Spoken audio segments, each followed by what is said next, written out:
దేవుని నామానికి మహిమ కలుగును గాక. ఓకే, మనము బైబిల్ యొక్క ప్రాముఖ్యతను మనం నేర్చుకోబోతున్నాం ఇప్పుడు. సో దేవుని వాక్యము ఏం చేస్తుంది? దేవుని వాక్యము దేవుని యొక్క సేవకులను సన్నద్ధపరుస్తుంది అని లేఖనము మనం చూస్తూ ఉన్నాం. 2 తిమోతి 3:16 మీద ఒక 5 నిమిషాలు మనం ధ్యానం చేయడానికి ప్రయత్నం చేద్దాం.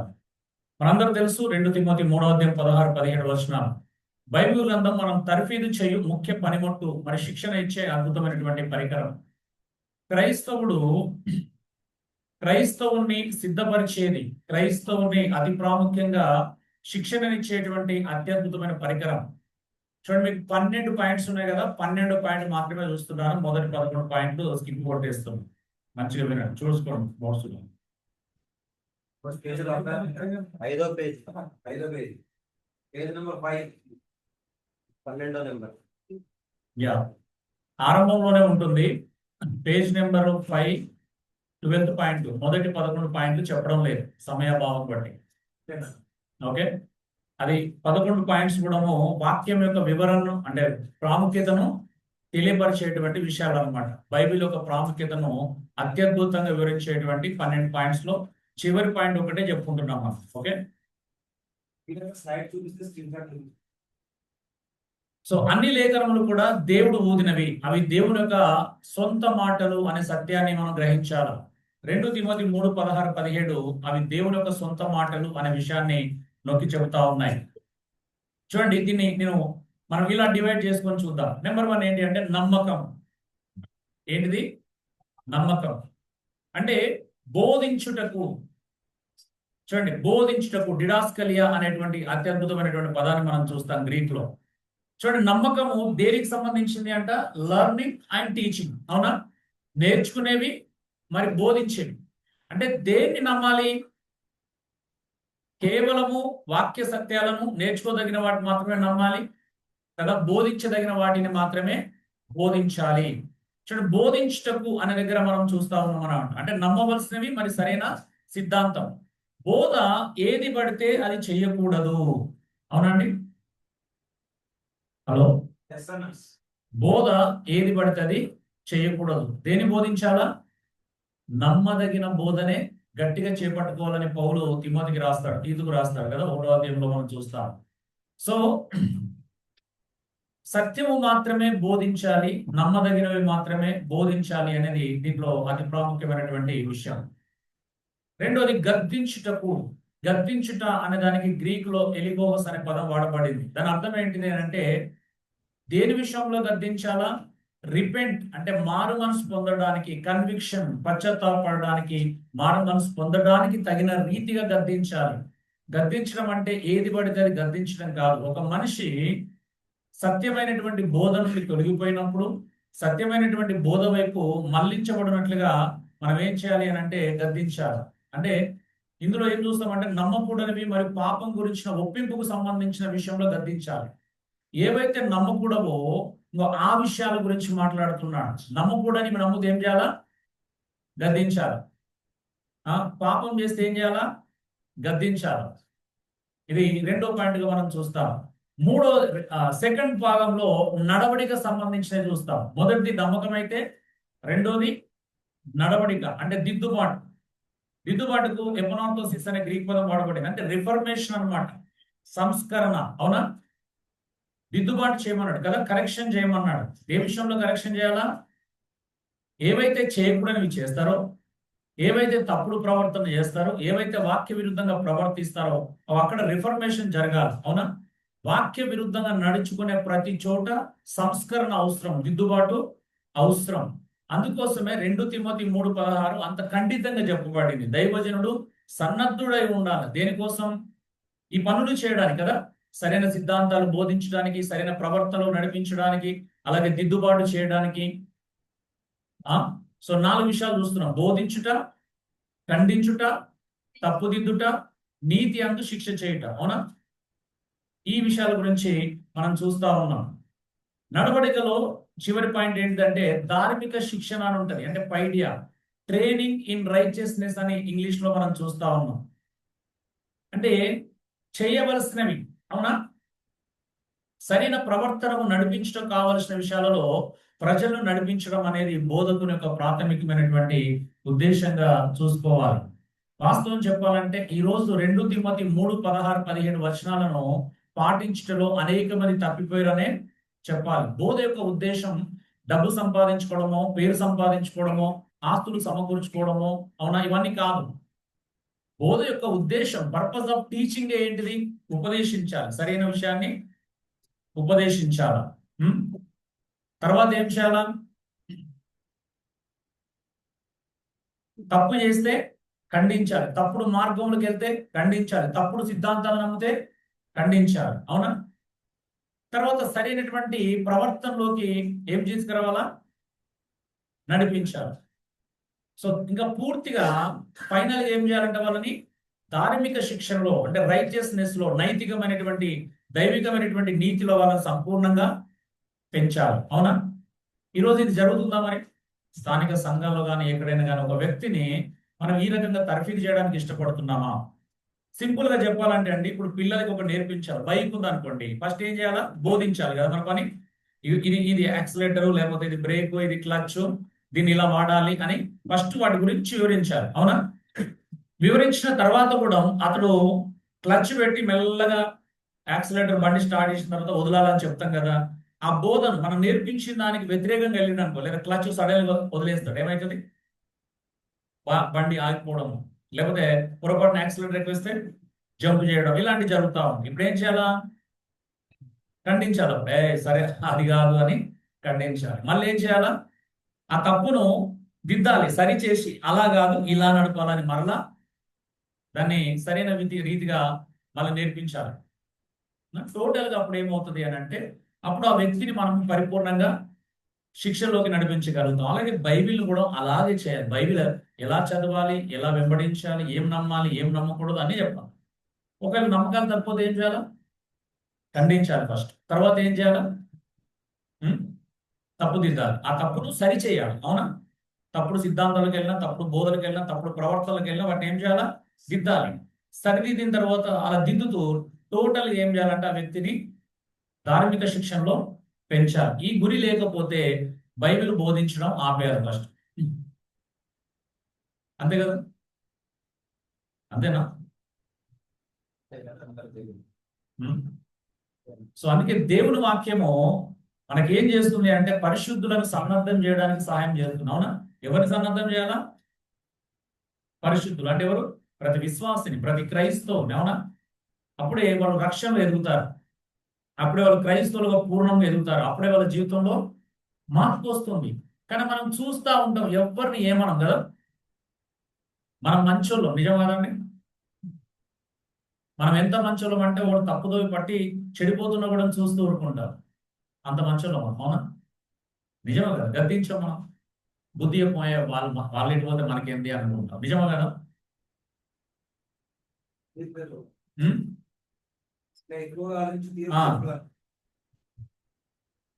వాళ్ళు చూసుకుంటారు బ్రదర్, మనకెందుకన్నా, వాళ్ళు పోనీ తప్పు చేస్తే చేయని, అంతే కదా.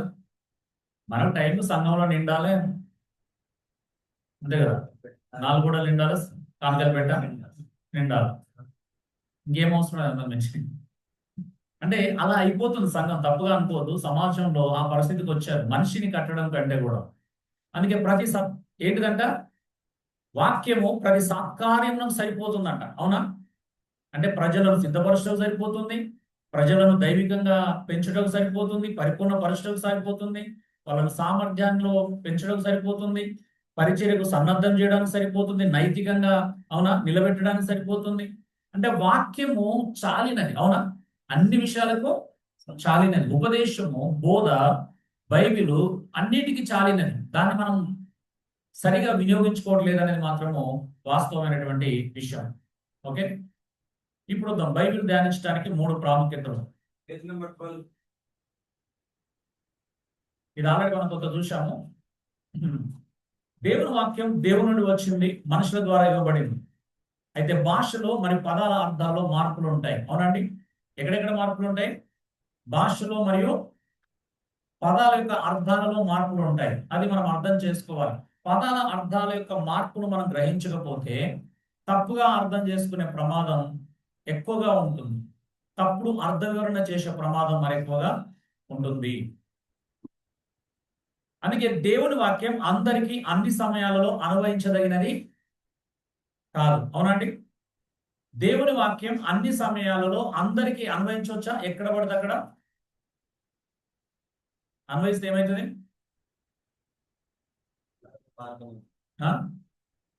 ఫస్ట్ ముందు ఇక్కడున్న పురుషులందరికీ ఫస్ట్ సర్కంసిజన్ చేయించాల్సి వస్తుంది. అంతే కదా? అన్వయించుకుంటే అంతే కదా? అది మనకు కాదు అనుకున్నాం కాబట్టి జరగలేదు. బలవంతంగా అన్వయిస్తే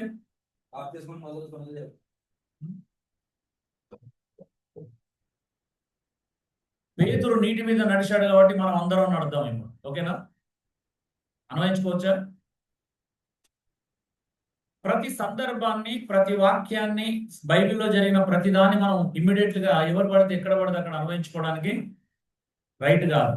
దేవుని వాక్యం కొంత అర్థం అవుతుంది, కొంత అర్థం కాదు. నిజం చెప్పండి, నిజమే కదా? కొంత అర్థం అవుతుంది, కొంత అర్థం కాదు. ప్రతిదీ ఉన్నది ఉన్నట్లుగా వివరించలేం, ఇవ్వబడినట్లుగానే చదవాలి. అవునా? ఎలా ఇస్తే అలా చదవడం అలవాటు చేసుకోవాలి. ఎలా చెబితే అలాగే అర్థం చేసుకోవడానికి ప్రయత్నం చేయాలి. చూద్దాం.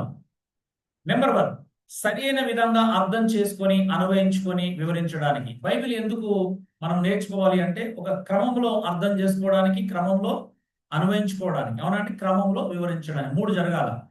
సరిగా అర్థం చేసుకోవడం, సరిగా అన్వయించుకోవడం, సరిగా వివరించడం. అవునా? కొన్ని ఎగ్జాంపుల్ చూద్దాం. ఎందుకంటే మానవ భాష అనేక విధాలుగా అర్థం చేసుకునే అవకాశం ఉంది. అంతే కదండి? మానవ భాష అనేక రీతులుగా అర్థం చేసుకునే అవకాశం ఉంటుంది. ఉంటుందా ఉండదా? చాలా ఎక్కువ ఉంటుంది.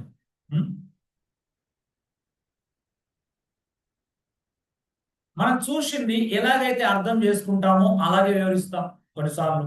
అంటే మనకి ఏది అర్థమైతే అది వివరిస్తాం. నిజమా కదా? సత్యాలను మనం అర్థం చేసుకోకుండా మనకు అర్థమైంది వివరించడానికి ప్రయత్నం చేస్తాం. మనకు ఒక విషయం సరిగా తెలియకుండా తొందరపడి వివరిస్తాం. మన సాంప్రదాయము లేదా సిద్ధాంతం ప్రకారం వివరిస్తాం. అవునండి? లేదా మనకున్న అనుభవాన్ని బట్టి లేఖనాలను వివరించవచ్చు. నిజమే కదా? చూడండి, ఒక లేఖనాన్ని ఎన్ని రకాలుగా వివరించడానికి మనం ప్రయత్నం చేస్తున్నామో చెప్తున్నాం. అంటే మన సొంత విధానాలు గుండా. కొంతమంది లేఖనాన్ని అనుభవాన్ని బట్టి వివరిస్తారు, కొంతమంది వాళ్ళ యొక్క సాంప్రదాయం లేదా సిద్ధాంతం ప్రకారం వివరిస్తారు. అవునా? మరికొంతమంది వారికి విషయం పూర్తిగా తెలియకపోయినా తొందరపడి వివరిస్తారు.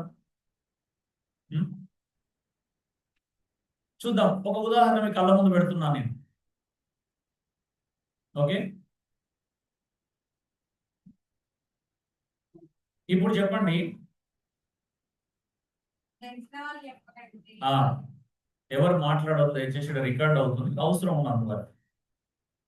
ఇది చూడగానే మీ ఒపీనియన్ ఏంటి చెప్పండి. ఇది చూడగానే మీ మనసులకి వచ్చిన మొట్టమొదటి మాట ఏంటి? అందరు స్పందించాలి, ఇంతకుముందు క్లాస్ విన్న వాళ్ళు తప్ప.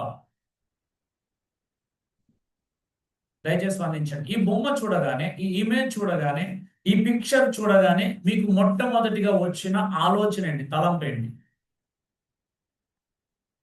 ఆయనకు నమస్కరిస్తున్నాడు. ఓకే, ఇంకా ఎవరైనా? ఎక్సర్సైజ్ చేస్తున్నాడు. వామ్మో, ఇతడు మరి ఆల్ఫా కూడా దాటినట్టున్నాడు, టై కట్టుకొని మరి ఎక్సర్సైజ్ చేస్తున్నాడు. జనరేషన్ ఆల్ఫా కూడా దాటేసినట్టున్నాడు.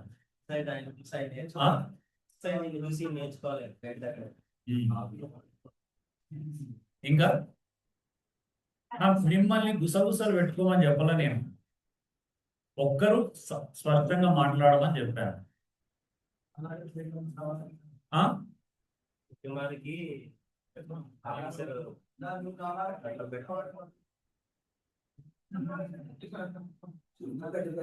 దయచేసి ఎవరికో తిన్నది ఇంకా సరిపోనట్టుంది, గట్టిగా మాట్లాడు. క్షమాపణ అడుగుతున్నాడా?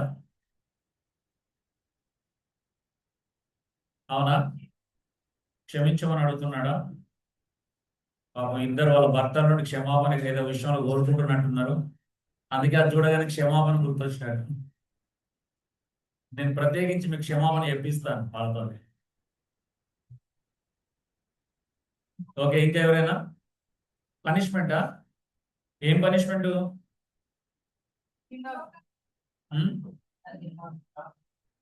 ఓకే. అరే నాకు ఆయన కాళ్ళు నొచ్చి ఒత్తుకుంటున్నాడు అనుకుంటున్నా నేనైతే.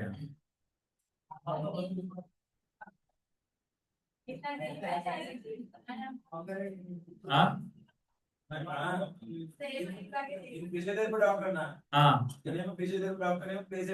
అవునా? ఏది చెట్టు కిందనా?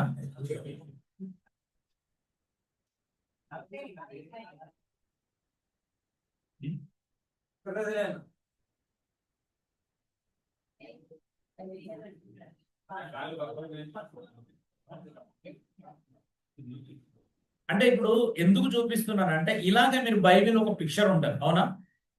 ఒక కథ చదువుతాడు, యేసుప్రభు చెప్పిన ఒక ఉపమానం చదువుతాడు.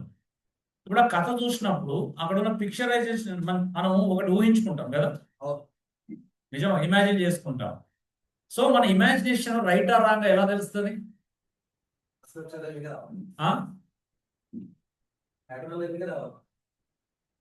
చెప్పండి. ఇక్కడ ఏం జరుగుతుంది? ఇంతకీ గుసగుసలు జరుగుతుంది.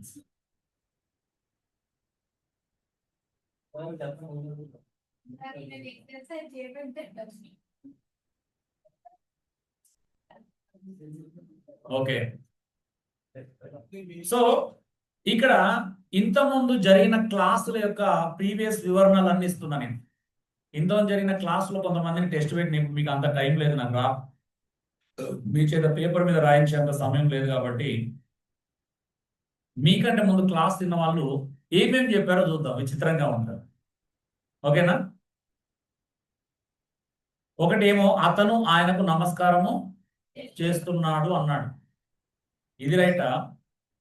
నా కాళ్ళు ఎందుకు ఇంత సన్నగా ఉన్నాయి అని చూసుకుంటున్నాడు అంటారు పక్కన. ఆయన చూసి అనుకుంటున్నాడు అనమాట. హలో,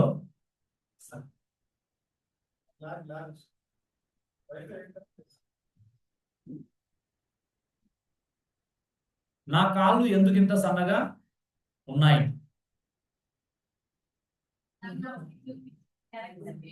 ఇది కరెక్టా? యాప్ట్గా ఉంది కదా? సవాల్ విసురుతున్నాడు.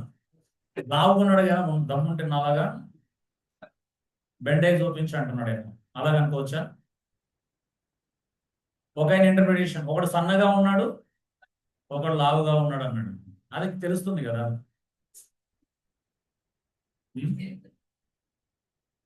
ఇటున్నాయనేమో వేషం ఎటువంటి శాస్త్రి అన్నమాట. ఒక ఆయన ఏమన్నాడంటే ఆయన శాస్త్రులు పరిశీలన చెప్తారు కానీ చెయ్యరు అని చెప్పాడు. బాగుంది కదా బిబ్లికల్ గా, అవునా కదా? వాక్యానుసారంగా ఉంది కదా, కొంచెం వాక్యంలో క్యారెక్టర్ తీసుకొచ్చారు ఇందులో. నేను చేసింది నువ్వు చేసి చూపించు, ఛాలెంజ్. ఇంకొదలే, ఆయన కొట్టబడటం వల్ల వంగలేకపోయాడు. ఇంకొక ఆయన ఇంటర్ప్రిటేషన్, చేసిన తప్పుకు శిక్ష అనుభవిస్తున్నాడు. అయ్యో నేను ఆయనలా చేయగలనని ఇంకొక ఆయన నిట్టూరు పిలుస్తున్నాడు. అంట బక్కతను లావతని గౌరవిస్తున్నాడు. మరొక ఆయన ఏమన్నా తెలుసా, చెట్లపై నుండి పడిన పండ్లను ఏరుతున్నాడు అని చెప్పాడు.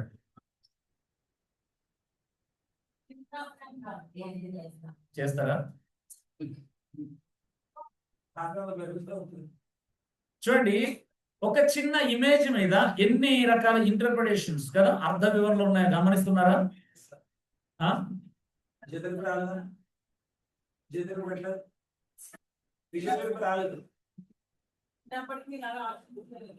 చూడండి, ఒక్కటే ఇమేజ్ కానీ ఎన్ని ఆలోచనలు ఉన్నాయండి? 12. మానవుడు సాతానికి లొంగిపోవటనంట. దాసుడు మతకర్తకు అంటే మతాధిపతికి లొంగిపోవట. తప్పిపోయిన కుమారుని సందర్భం అని మరొకరు. ఇది రిపీట్ అయినట్టు ఉంది. ఎక్సర్సైజ్ ఎలా చేయాలో బక్కతను లావతను నేర్పిస్తున్నాడంట.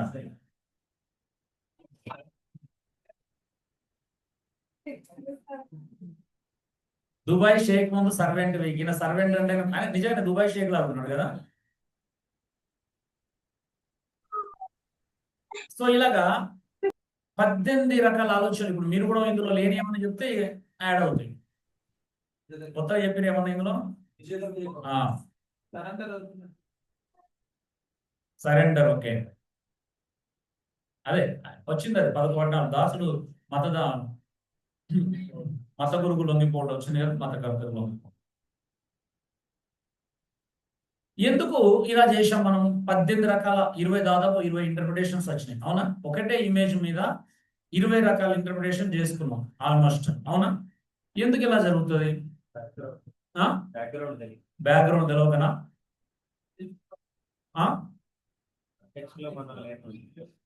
అక్కడ మనం లేం కాబట్టి. ఓకే, ఆ సందర్భంలో మనము లేము, మనం వినలేదు. అయితే చూద్దాం, అలవాటుగా చేసే పొరపాట్లు చూద్దాం మనం ముందుగా.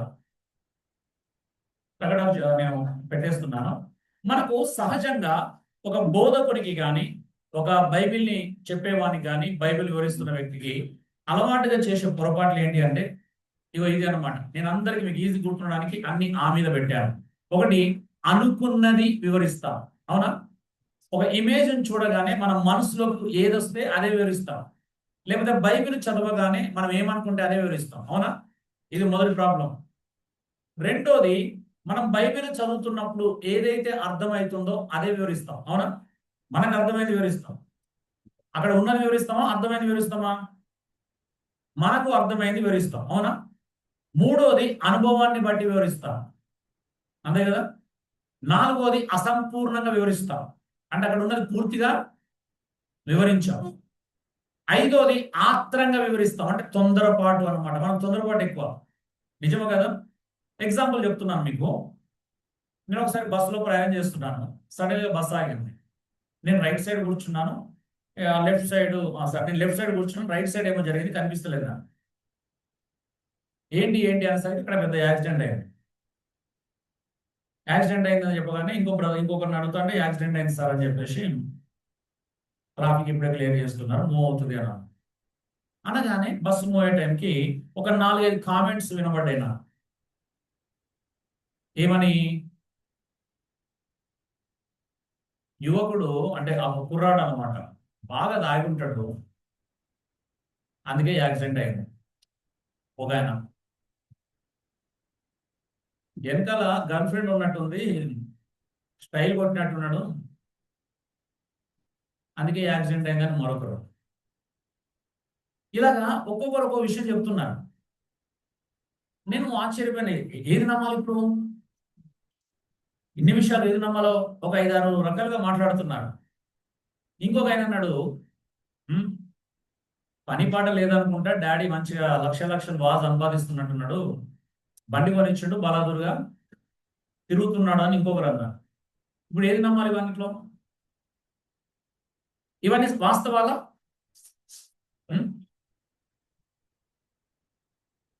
తెల్ల న్యూస్ పేపర్ చూస్తే ఏంటి అని అంటే, ఒక యువకుడు రోడ్డు పక్కన బైక్ పార్క్ చేసుకొని కూర్చొని ఉంటే అటుగా అదుపు తప్పి వచ్చిన లారీ యువకుడిని గుద్దేసింది. ఇది మ్యాటర్. ఇప్పుడు మనకు ఒక విషయం తెలియనప్పుడు ఇవే జరుగుతాయి. అవునా? బైబిల్ కూడా అంతే. మనకు తొందర ఎక్కువ. నిజమా కదండి? సడన్గా అప్లై చేసుకోండి. ఇద్దరు, ఒక యువకుడు యువతి బండి మీద వెళ్తారు అనుకో, వాళ్ళ అన్న చెల్లెలు కావచ్చు, ఏదైనా కావచ్చు కదా, మనం ఏం చేస్తాం? ఇమ్మీడియట్గా మనకు లవర్స్ అనుకునే ప్రమాదం ఎక్కువ. నిజమా కదా? తొందరపడి ఏదనుకుంటాం? ముందు లవర్స్ అనుకుంటాం. అవునా? ఎందుకు అలాగా?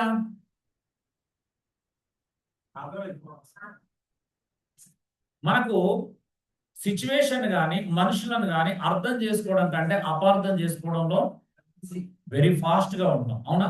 అంటే సమాజం మనల్ని మన మనస్తత్వాన్ని అలా ప్రభావితము చేసింది. అదే ప్రభావము మనం లేఖనాలు చదువుతున్నప్పుడు మనం అదే చేస్తాం. తెలుసా? అర్థమవుతుందా? చూద్దాం ఇంకెన్ని ఉన్నాయో. ఆచారం ప్రకారం వివరిస్తాం, లేదంటే అసత్యాన్ని వివరిస్తాం, అజ్ఞానంతో వివరిస్తాం, అర్ధజ్ఞానంతో వివరిస్తాం, అనవసరమైనది వివరిస్తాం. అంటే చదివింది ఒకటి ఉంటుంది, మనం వివరించేది వేరే ఉంటుంది. అవునా? ఎగ్జాంపుల్, ఇప్పుడు యేసు ప్రభు ఉపవాసం ఉన్నాడు కదా 40 రాత్రులు 40 పగలు. ఇప్పుడు ఆచారంలో ఉన్న వాళ్ళకి అది ఏం కనిపిస్తుంది? అదే లెంట్ డేస్ అన్నట్టు కనిపిస్తుంది. అవునా? అసలు లెంట్ డేస్ కి దానికి సంబంధము ఉండదు. ఉంటుందా అండి? యేసు ప్రభు ఉపవాసానికి లెంట్ డేస్ కి ఏమైనా సంబంధం ఉందా? ఏం లేదు. కానీ వాళ్ళకి ఏం చూస్తున్నారు అక్కడ? ఆచారం. వీళ్ళు ఆచారం పాటిస్తున్నారు కాబట్టి దానికి లింక్ చేసుకుంటున్నారు. నిజమా? లేదా అసత్యాన్ని వివరిస్తాం, లేకపోతే అర్ధ జ్ఞానంతో తెలిసి తెలియని కదా, సగం ఇది సగం అజ్ఞానంతో వివరిస్తాం, అనవసరమైనది వివరిస్తాం. ఇప్పుడు బస్సులో జరిగింది ఏంటిది? అనవసరమైందా అవసరమైందా? అంత అనవసరమైంది. అవునా? నిజమే కదా? ఇలాగా ప్రతి వారు లేఖనాన్ని వివరించేటప్పుడు చేస్తున్నటువంటి సహజమైన, చూడండి అందుకే నేను టైటిల్ కూడా పెట్టా, అలవాటుగా చేసే పొరపాటు. Original image. ఇప్పుడు చెప్పండి ఏముందా?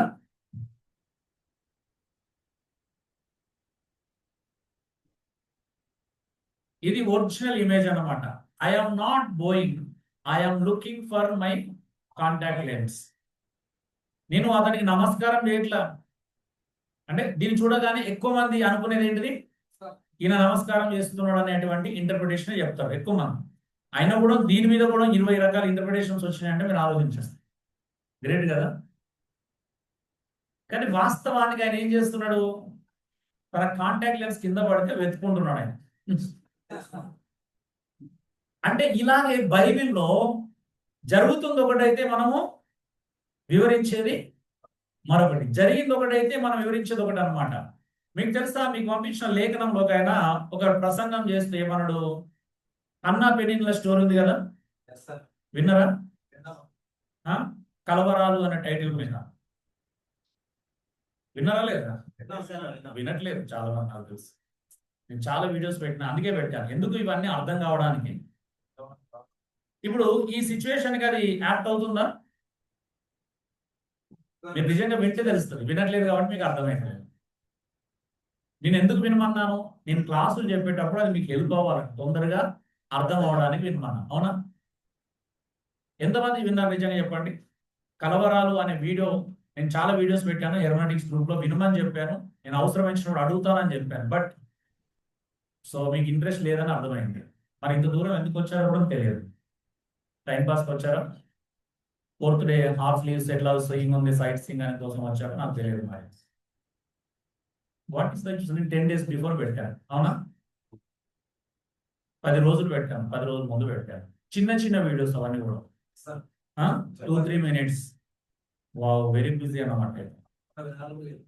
అంటే నాకు పని లేక, అన్న వాళ్ళకి పని లేక ఇంత దూరం వచ్చాను. మరి వాట్ ఈస్ దిస్? అంటే నేను మెసేజ్ పెడుతూనే ఉన్నాను దాని కింద కూడా. అవునా? ఇప్పుడు బైబిల్ ఒక స్టోరీ ఉంది. ఈయన దాన్ని ఎలా వివరించాడు? ఇద్దరు భార్య భర్తలు ఉన్నారు. భార్యకు పిల్లలు పుట్టకపోవడం వల్ల ఆయన వేరే ఆమెతో సంబంధం పెట్టుకున్నాడు. ఆమెతో కలిసి సొంత భార్యను రాక్షి రంపాన పెట్టి మానసికంగా భయంకరంగా వేధిస్తా ఉన్నాడు. పిల్లల కోసం వేధిస్తా ఉన్నాడు.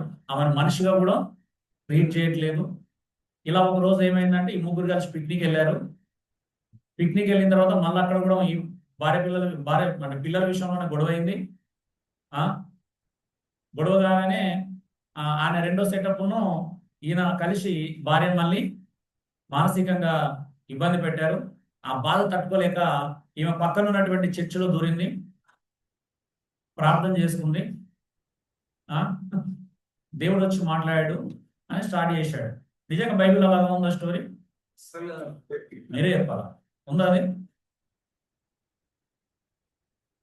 మనకు ప్రాబ్లం ఏంటంటే పెద్దోళ్ళు ఏం చెప్పినా రైట్. నిజమా కాదండి? బైబిల్ కంటే గొప్పది, అవునా? బైబిల్ ఏముందని ఇంపార్టెంట్ కంటే పెద్దవాడు ఏం చెప్తాది రైట్, నిజమా కదా? ఇప్పుడు దాన్ని ఏం చేశాడు, ప్రెసెంట్ కండిషన్ లో ఎవరన్నా ఫ్యామిలీ అలా ఉంటే దానికి బైబిల్ సంబంధం లేదు కదా.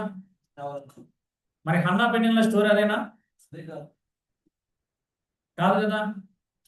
బైబిల్ ఏం చెప్తుంది, ఎలుకాన్ అనే వ్యక్తికి 2 భార్యలు అని చెప్తుంది, అవునా? ఒక ఆమె కీపు, ఒక ఆమె భార్య అని బైబిల్ ఉందా? లేదు, అవునా? మరి ఇదేంటి, దీన్ని ఏమంటారు? ఉన్నది ఉన్నట్టే వివరించలేకపోతున్నాం. ప్రాబ్లం ఏంటి అని అంటే లేఖనంలో ఉన్నది చెప్పలేదు, కలిపి చెప్తున్నాం అన్నాడు. ఇప్పుడు బైబిల్లో ఉన్న క్యారెక్టర్, దేవుడు రాయించిన క్యారెక్టర్ను అవమానపరిచినట్టు కాదా? ఆ స్త్రీని అవమానపరిచినట్టు కదా? క్యారెక్టర్ బ్లేమింగ్ కదా అది, నిజమే కదా. ఇప్పుడు ఆయనకి 2 భార్యలు ఉన్నప్పుడు పిల్లలు లేక గొడ్రాలైనటువంటి స్త్రీ బాధపడుతుంటే ఎక్కడైనా భర్త ఆమెను రాచి రంపాన పెట్టినట్టుందా? మనకు పిల్లలు లేకపోతే నేను పిల్లోని కాదా అంటే ఎంత ఓదార్పు, ఎంత ధైర్యం, అవునా? అక్కడ ఉన్న క్యారెక్టర్స్ ఏంటి, ఆయన వివరించినటువంటి సోదేంటి? ఆ?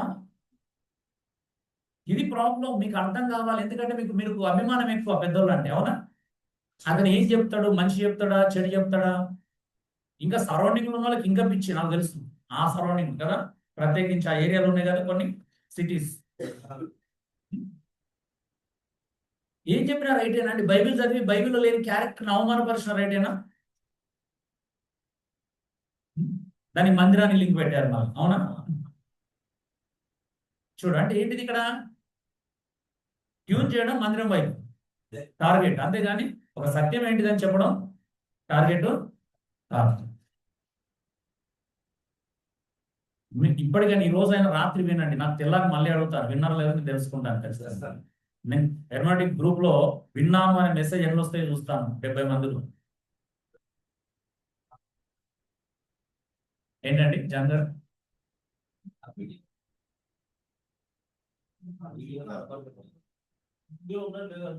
ఉంది లేదా?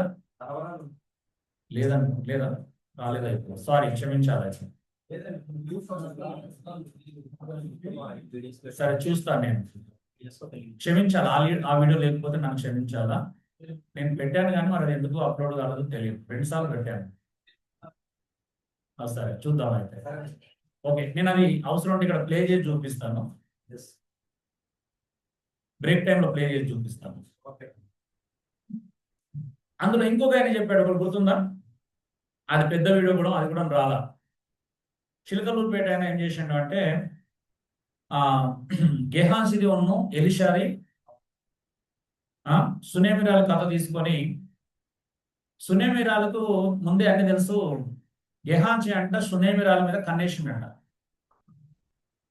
ఇలాగే చెప్పాడు. ఎంత సిల్లి ఉంటుంది చెప్పండి, నిజంగా జరిగిందా? ఒకవేళ గెహాజీ క్యారెక్టర్ అలాంటిది అయితే ఎలిషా దొరకకుండా ఉంటుందా? ఒప్పుకుంటాం, గెహాజీ పడిపోయింది డబ్బు దగ్గర, ఎక్కడ పడిపోతే అక్కడే పడిపోయాడు అని చెప్పాలి, అవునా? అక్కడ పడిపోయాడు అని చెప్పేసి ఇక్కడ చెడు చూపులు చూసిండు, ఆ చూపులు చూసిండు,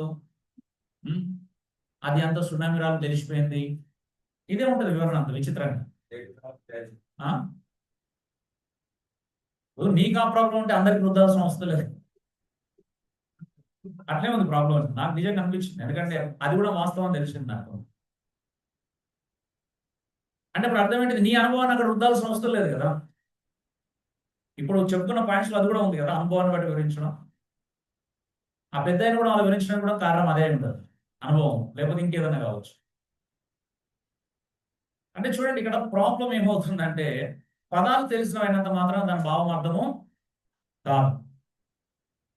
అది ఎలా చెప్తున్నారు అంటే ఇప్పుడు చెప్తున్నాను, 2 అంచుల వాడిగల ఖడ్గం అంటే ఏంటి చెప్పండి. 2 అంచుల వాడిగల ఖడ్గం చెప్పండి. దేవుని యొక్క వాక్యం. ఓకే, వాక్యాన్ని 2 అంచుల వాడిగల ఖడ్గంతో పోలుస్తున్నాడు అంటే అర్థం ఏంటి?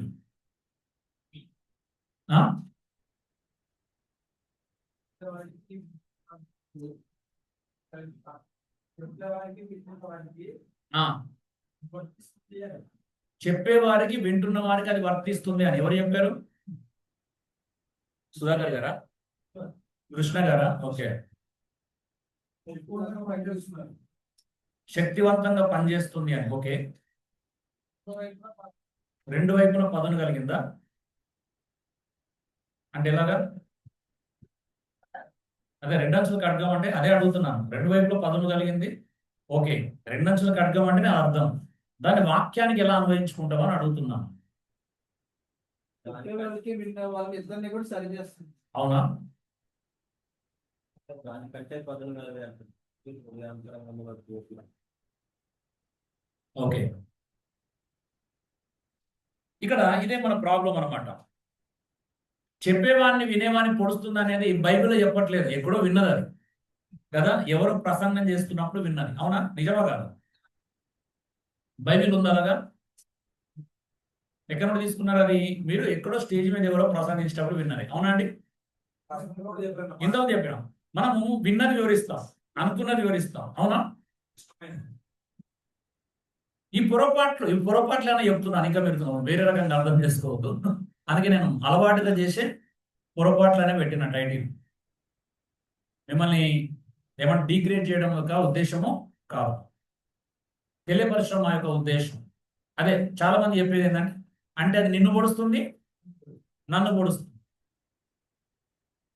అంటే ఇప్పుడు యుద్ధం చేసే సైనికుడు ఉంటాడు కదా, రెండంచుల ఖడ్గం పట్టుకున్నాడు అంటే దాని అర్థం ఏంటిది? అతను పొడుస్తాడు, ఇతను పొడుచుకుంటాడు. అది కదా అర్థం. భలే ఉంది కదా. వావ్.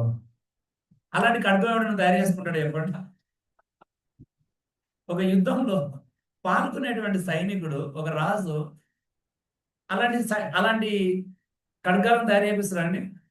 ఇట్లా ఇట్లా పడుతుంటే నిన్ను పొడుస్తుంది, నన్ను పొడుస్తుంది అంటే అప్పుడు అర్థం ఏముంది? యుద్ధం చేస్తే పక్కోడు కొడుకుని ఇటు చచ్చిపోతాడు ముందు.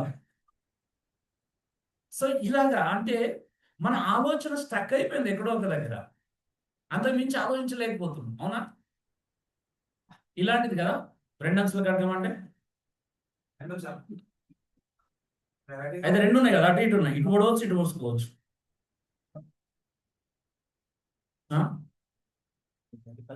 ఇది కాదా? ఇది అనుకుంటా. ఇది ఒకటే వైపు ఉందంట ఎడ్జ్.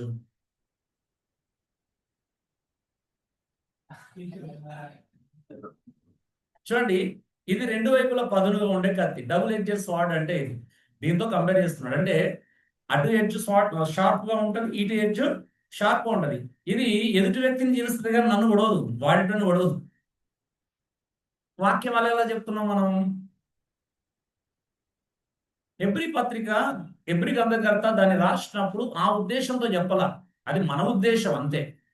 అంటే మనకు అర్థం కాకనో తెలియకనో బాగా లోతుగా స్టడీ చేయకనో ఆ లేఖనాన్ని సంపూర్తిగా చదవకపోవడం కూడా దీని యొక్క ప్రాబ్లం.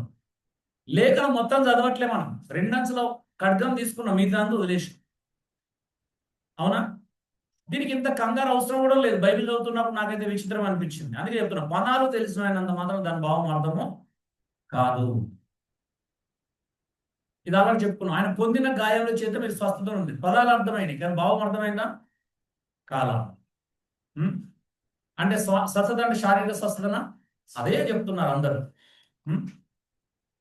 పదాలు తెలిసినంత మాత్రం దాని భావం ఎప్పటికీ అర్థం కాదు. ఇది కూడా చూసాం. నీతిమంతులు 7 మార్లు పడిన తిరిగి లేచు.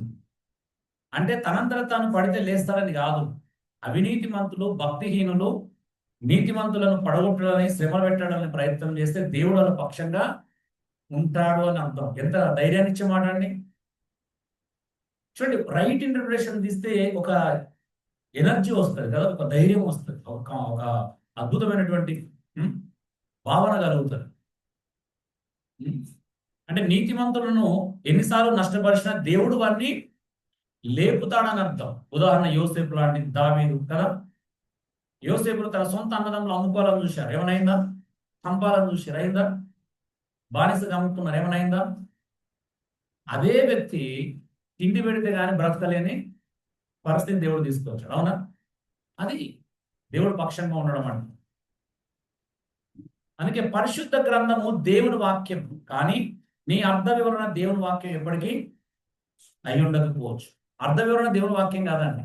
వాక్యము దేవుని వాక్యం, వివరణ దేవుని వాక్యము కాదు. సో ఇప్పుడు మనము వాక్యం చెప్తున్నామా, వివరణ ఇస్తున్నామా అంటే అర్థం ఏంటిది? వాక్యాన్ని వాడు. మన అర్థ వివరణకు వాక్యాన్ని వాడుకుంటున్నాం, కానీ వాక్యాన్ని అర్థ వివరణ చేయట్లేదు. అవునా? ఏదో అర్థమైందండి. మన అర్థ వివరణ చెప్పాలనుకున్న దానికి వాక్యం వాడుకుంటాం, కానీ వాక్యం యొక్క అర్థ వివరణ చేయట్లేదు. ఇవన్నీ ప్రాబ్లమ్స్ అన్నమాట. అందుకే ఇది మొదటి సూత్రం. రెండోది, కష్టతరమైన వాక్య భాగాలను విపరీతమైన అర్థ వివరణ ఇవ్వకుండా జాగ్రత్తగా అర్థం చేసుకోవడం. ఇది కూడా వచ్చిందండి, కాబట్టి కంగారు పడవద్దు. నేను స్కిప్ కొట్టేస్తాను. ఇంట్రొడక్షన్ క్లాస్ మీద వచ్చాను. ఉంది ఉంది అమ్మా, రాయలేదా?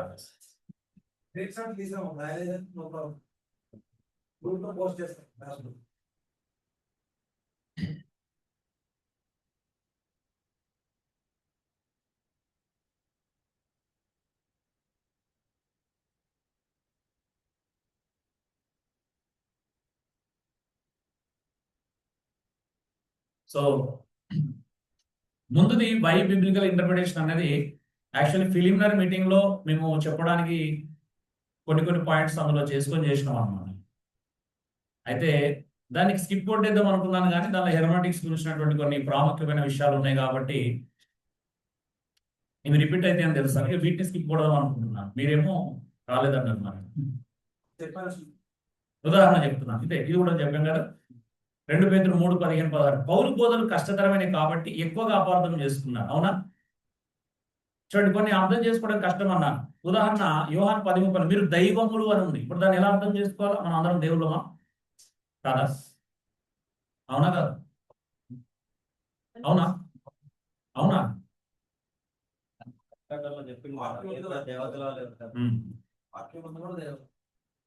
ఓకే, చూడండి, యోహాను 2, అమ్మా నాతో నీకేమి. కొన్ని ట్రాన్స్లేషన్లు ఎలా ఉంటది? ఓ స్త్రీ నాతో నీకేమి. అదేంటి చూసినాం, యేసు ప్రభు తమ సొంత తల్లిని ఏమంటున్నాడు? ఓ ఉమెన్ అంటున్నాడు.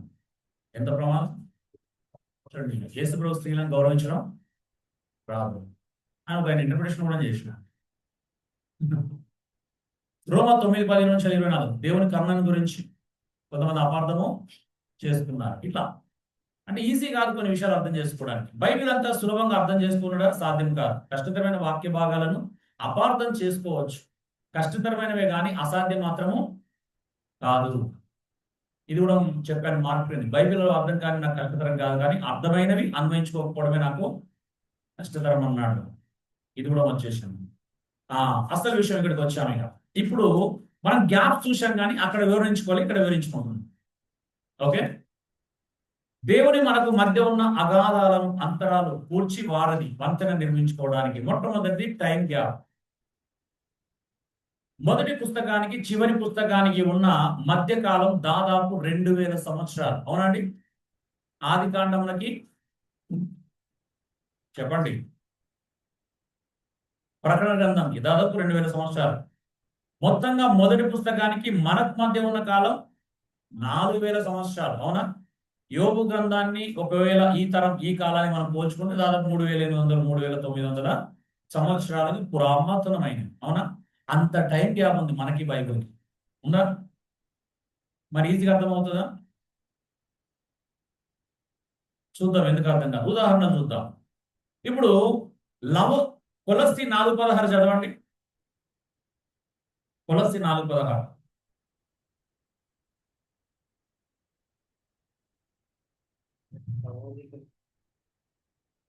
ఈ పత్రిక మీరు చదివించుకున్న తరువాత లవోదికే వారి సంఘములను చదివించుడి. లవోదికేకు రాసిన పత్రికను మీరును చదివించుకోండి. ఏంటిదంట? లవోదికేకు రాసిన పత్రికను మీరును చదివించుకోండి. పౌలు లవోదికి కూడా పత్రిక రాసిండంట. మరి ఏదది ఉందా బైబిల్లో? తెలియదు మనకు. అవునా? టైం గ్యాప్ ఏం జరిగిందో తెలియదు. తెలుసా? మనం తెలుసుకోగలుగుతాం. ఇప్పుడు కొంత ట్రై చేయగలుగుతాం. హిస్టరీలో ఏమైనా చదివితే ఏమైనా దొరికితే చెప్పగలుగుతాం, లేకపోతే చెప్పలేము. ఇలాంటివి అన్నమాట. టైం గ్యాప్లో ఏం జరుగుతుందో తెలియదు. ఉదాహరణకి ఎగ్జాంపుల్ చెప్తున్నాను.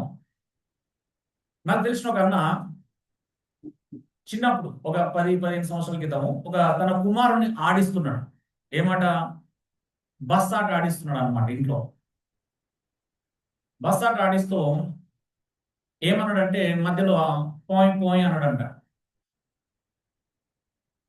ఎరుకకున్న కొడుకు ఇలా చూస్తున్నాడంట. ఏంటి అలా చూస్తున్నాడు? మళ్ళీ దూరం ఆడుకున్న తర్వాత మళ్ళీ పోయి పోయి అన్నాడంట.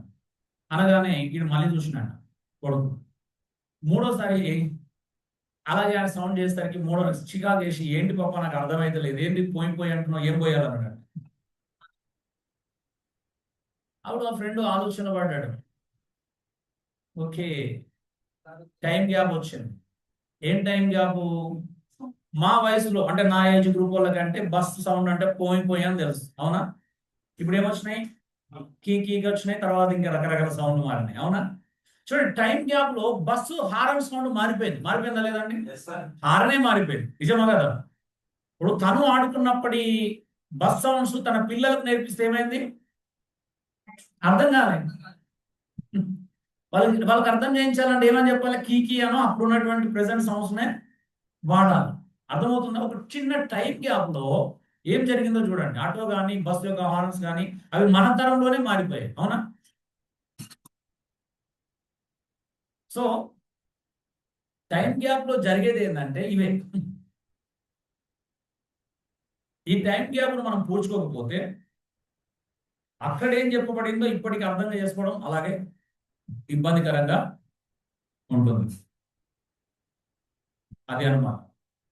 రెండోది ఏంటిది?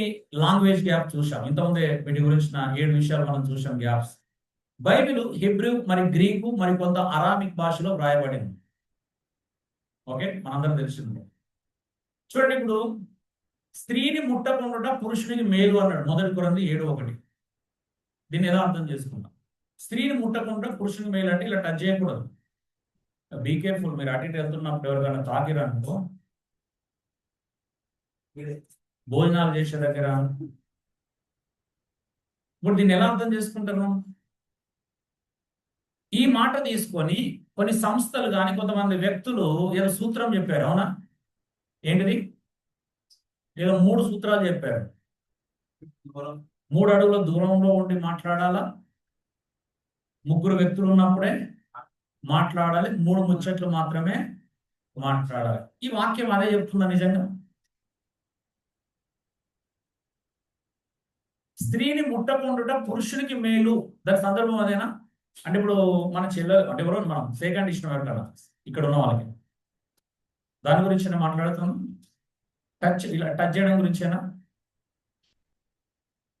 అదే లాంగ్వేజ్ గ్యాప్ లో పౌలు ఏ సందర్భంలో స్త్రీని ముట్టకుండా పురుషునికి మేలు అనే పదజాలం వాడుతున్నాడో నీకు తెలియలేదనుకో, ఇలాగే ఇంటర్ప్రిటేషన్ చేస్తుంది, అవునా? ఓకే, అలాగే అన్నాడు సీరియస్ గా. బ్రదర్, మనం సిస్టర్స్ కదా సెకండ్ ఇవ్వకూడదు. సిస్టర్ అంటే నా సిస్టర్ తెచ్చినారు బాబు నీకు. అంటే ఎలా అయిపోయింది అని అంటే తాకడమే తప్పు. అంటే ఇప్పుడు యేసు ప్రభు పాదాలు ఒకటి పట్టుకున్నప్పుడు అది కూడా తప్పే, అవునా? అంటే ఆ కోణంలో ఆలోచన అంటే ఎమోషన్స్ కూడా తప్పే, అవునా? నిజమే కదా? అంటే కూతురు కోడలో ఎవరన్నా మన బంధువులు లేకపోతే ఎవరైనా ఎమోషనల్ మనం వచ్చి మనల్ని హక్ చేసుకున్నారంటే ఏమిటి? అది తప్పు అన్నమాట, అవునా? అలా చెప్తున్నారు ఇంటర్ప్రిటేషన్స్ ఈరోజు కొద్దిమంది. రాంగ్ ఇది. బైబిల్లో అలా ఉండదు.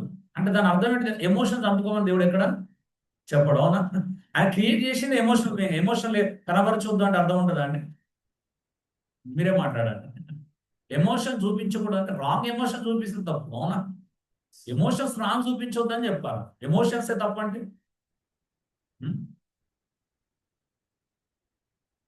సో ఇలాగా రకరకాలుగా చెప్తున్నా. పౌలు యొక్క ఉద్దేశం ఏంటి? స్త్రీని ముట్టకుండా పురుషుని మేలు అనేది జారత్వములు జరుగుతున్నవి, అవునా? దాని అర్థం ఏంటిదంటే లిటరల్ గా మీనింగ్ చెప్పాలంటే ఒక స్త్రీతో వ్యక్తిగతంగా సమయం గడిపేంత తీసుకోకూడదని, అవునా? తీసుకుంటే ఏమవుతుంది?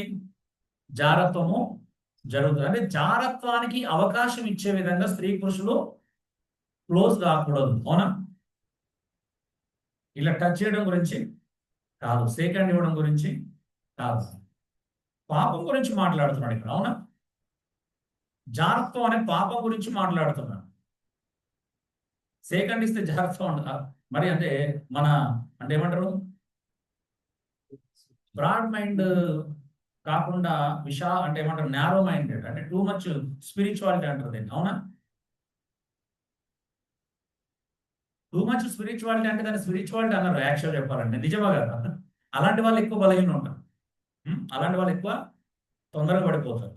బయటికి పరిశుద్ధులుగా ఉండొచ్చు కానీ. చూడండి, ఇది ఆ కాలంలోని భాషా విధానం. నిజంగా తాగడం గురించి మాట్లాడుతున్నాడా? కాదు. చూద్దాం ఎగ్జాంపుల్. ఇంకొక ఎగ్జాంపుల్ చెప్తున్నాను. భాషా విధానం ఎలా ఉంటుంది అని అంటే, మన దగ్గర ఒక సామెత ఉంది, మనందరం తెలిసింది. దొంగలు పడ్డాక 6 నెలలకు కుక్కలు మరిగినట్లు అన్నాం. అంటే అర్థం ఏంటిది?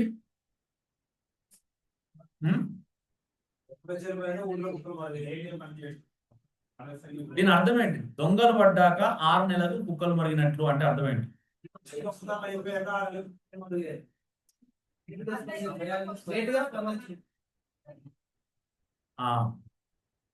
దీని అర్థం ఏంటిది? ఆలస్యం గురించి మాట్లాడతారు. అవునా? ఏదైనా జరిగితే అది పోలీసు వాళ్ళే కానీ అది పర్టికులర్ ఎగ్జాంపుల్ లేదు దానికి. దీని పర్టికులర్ ఎగ్జాంపుల్ లేదు. పోలీస్ ఎగ్జాంపుల్ లేకపోతే ఏ ఎగ్జాంపుల్ వాడాల్సిన అవసరం లేదు. దీని అర్థం ఏంటిది? ఆలస్యానికి సంబంధించిన సందర్భం. అవునా? ఎక్కడైనా వర్తించొస్తుంది. అంత అయిపోయిన తర్వాత ఏదైనా చేసిరనుకో దాని సందర్భంలో వాడతారు. ఇప్పుడు ఈ యొక్క స్టేట్మెంట్ లేదా దీని ఇడియోమ్ అంటాం కదా, దీని ఇడియోమ్స్ అంటారు ఇలాంటి వాటిని. ఈ ఇడియోమ్ని ఇంగ్లీష్లో ట్రాన్స్లేషన్ చేసి చెప్పారు అనుకోండి ఒక ఇంగ్లీష్ అతనికి, ఏమంటాడు అప్పుడు? మా కుక్కలు వెంటనే మురుగుతాయి అంటాడు. అంతే కదా? మా కుక్కలు అంత దూరం లేట్ చేయరు, దొంగపడ్డ వెంటనే మురుగుతాయి అంటాడు. అంటే ఇప్పుడు ఈ ఇడియోమ్ ఒకవేళ వాళ్ళకి లేకపోయినట్లయితే, అవునా, సేమ్ ఇడియోమ్ అంటే మన దగ్గర మన తెలుగు రాష్ట్రాల్లో ఉన్న ఈ ఇడియోము ఒకవేళ ఈ సేమ్ ఇడియోమ్ అనేది అమెరికాలో లేదనుకో ఏమంటాడు? మా కుక్కలు చాలా ఫాస్ట్ వెంటనే మురుగుతాయి అంటాడు. చూడండి భాష విధానం. ఇప్పుడు హిబ్రూలో ఒక పదం ఉంటుంది, గ్రీకులో ఒక పదం ఉంటుంది, అరమిక్లో ఒక పదం ఉంటుంది. మనం తెలుగులో ట్రాన్స్లేషన్ చదువుకుంటున్నప్పుడు ఏమవుతుంది? దాని భావం ఎక్కడన్నా మిస్ అవుతాం. అవునా? అందులో ముఖ్యంగా ఇడియోమ్స్. నిజమే కదా? ఇప్పుడు సామెతలను చదువుకున్నాం కదా, ఇంగ్లీష్ ఎలా ఉంది? Do not say I will pay you back evil, wait for the lord. తెలుగులో ఎలా ఉంది? కీడుకు ప్రతి కీడు ఎవరికి చేయవద్దు. చూడండి తేడా ఉందా? అర్థం అదే, భావం అదే, కానీ అర్థం చూడంలో చాలా తేడా ఉంటుంది. సో ఇలా అనమాట, భాషలో ఉన్నటువంటి వ్యత్యాసం చాలా జాగ్రత్తగా గమనించాలా. మూడోది చూడండి, ఆల్రెడీ చెప్పేశాను, ఇది కూడా రాశాను. భాషలోకి వ్యాకరణాన్ని, భాష యొక్క భావాన్ని, సామెతలను, అర్థవంతమైన పదాలను మనం సరిగా గుర్తించి వాటి భావాన్ని గ్రహించడానికి ప్రయత్నము చేయాలి. స్త్రీని ముట్టకుండా పురుషుని వెళ్ళి ఇప్పుడు అదేంటి అబద్ధం చేస్తున్నారు. అవునా? అయితే ఇటు ఎక్స్ట్రీమ్ వెళ్తున్నారు, లేదా అటు అయితే సూపర్ స్పిరిచువల్, లేకపోతే ఫ్రీడమ్ అన్నమాట. ఇప్పుడు నేను ఎలాగైనా ఉంటాను, రెండు తప్పే కదా.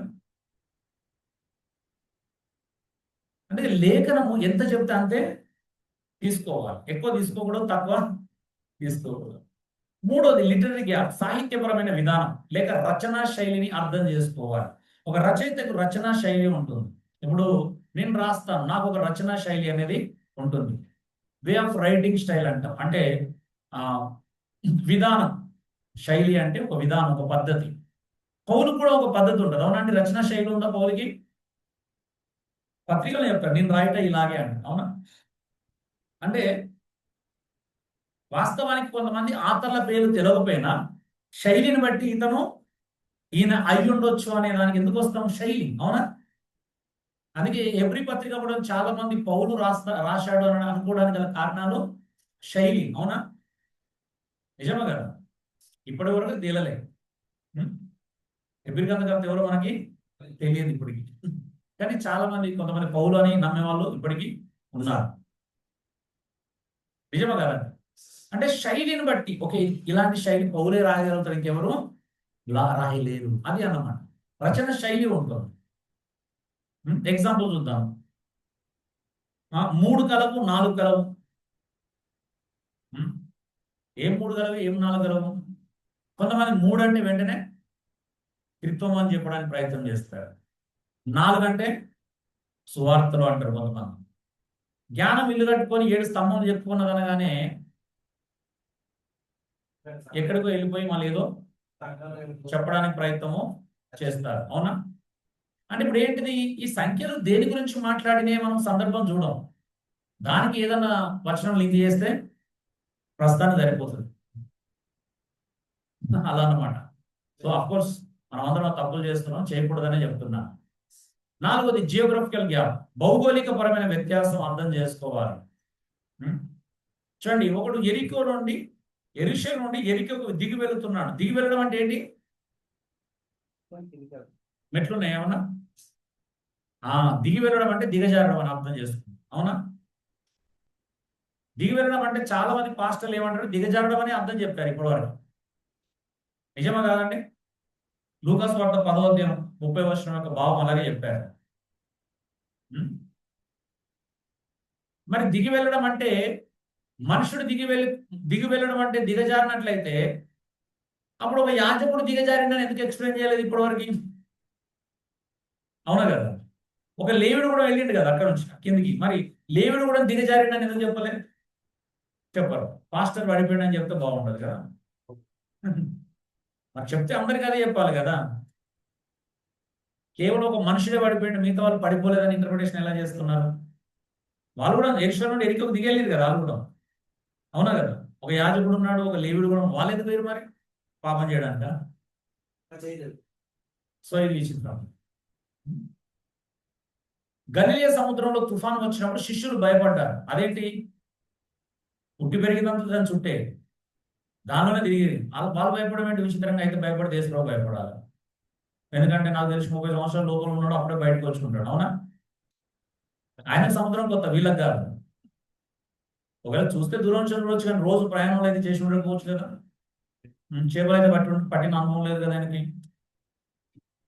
అనుభవం లేకపోయినా అలాంటి బోట్లు అయితే తిరిగారు కదా. అంటే దీనిలో జియోగ్రఫికల్ బ్యాక్గ్రౌండ్ ఏదో ఉంది అని అర్థం. ఇప్పుడే చెప్పాను, అది ఉపమానాలకు వచ్చిన సందర్భం కాబట్టి ఉపమానాలు చెప్పుకుందాం. సో సింపుల్గా చెప్పాలంటే గలిలయ సముద్రంలో తుఫాను కామన్ కానీ వారు భయపడ్డారు అంటే అది ఖచ్చితంగా ఆర్డినరీ తుఫాను కాదు అని పండితుల యొక్క అభిప్రాయం అన్నమాట. గలిలయ సముద్రంలో తుఫాన్ అంటేనే కామన్, కానీ ఆ రోజు భయపడ్డారు. యేసు ప్రభు, నీకు భయం, నీకు ఏమాత్రం చింత లేదు, మేము చచ్చిపోతున్నాం అన్నంత రేంజ్ లో మాట్లాడిరు అని అంటే అంతకుముందు అట్లనే భయపడేవాళ్ళు. అవునా? ఆయన దగ్గర మాట్లాడారు.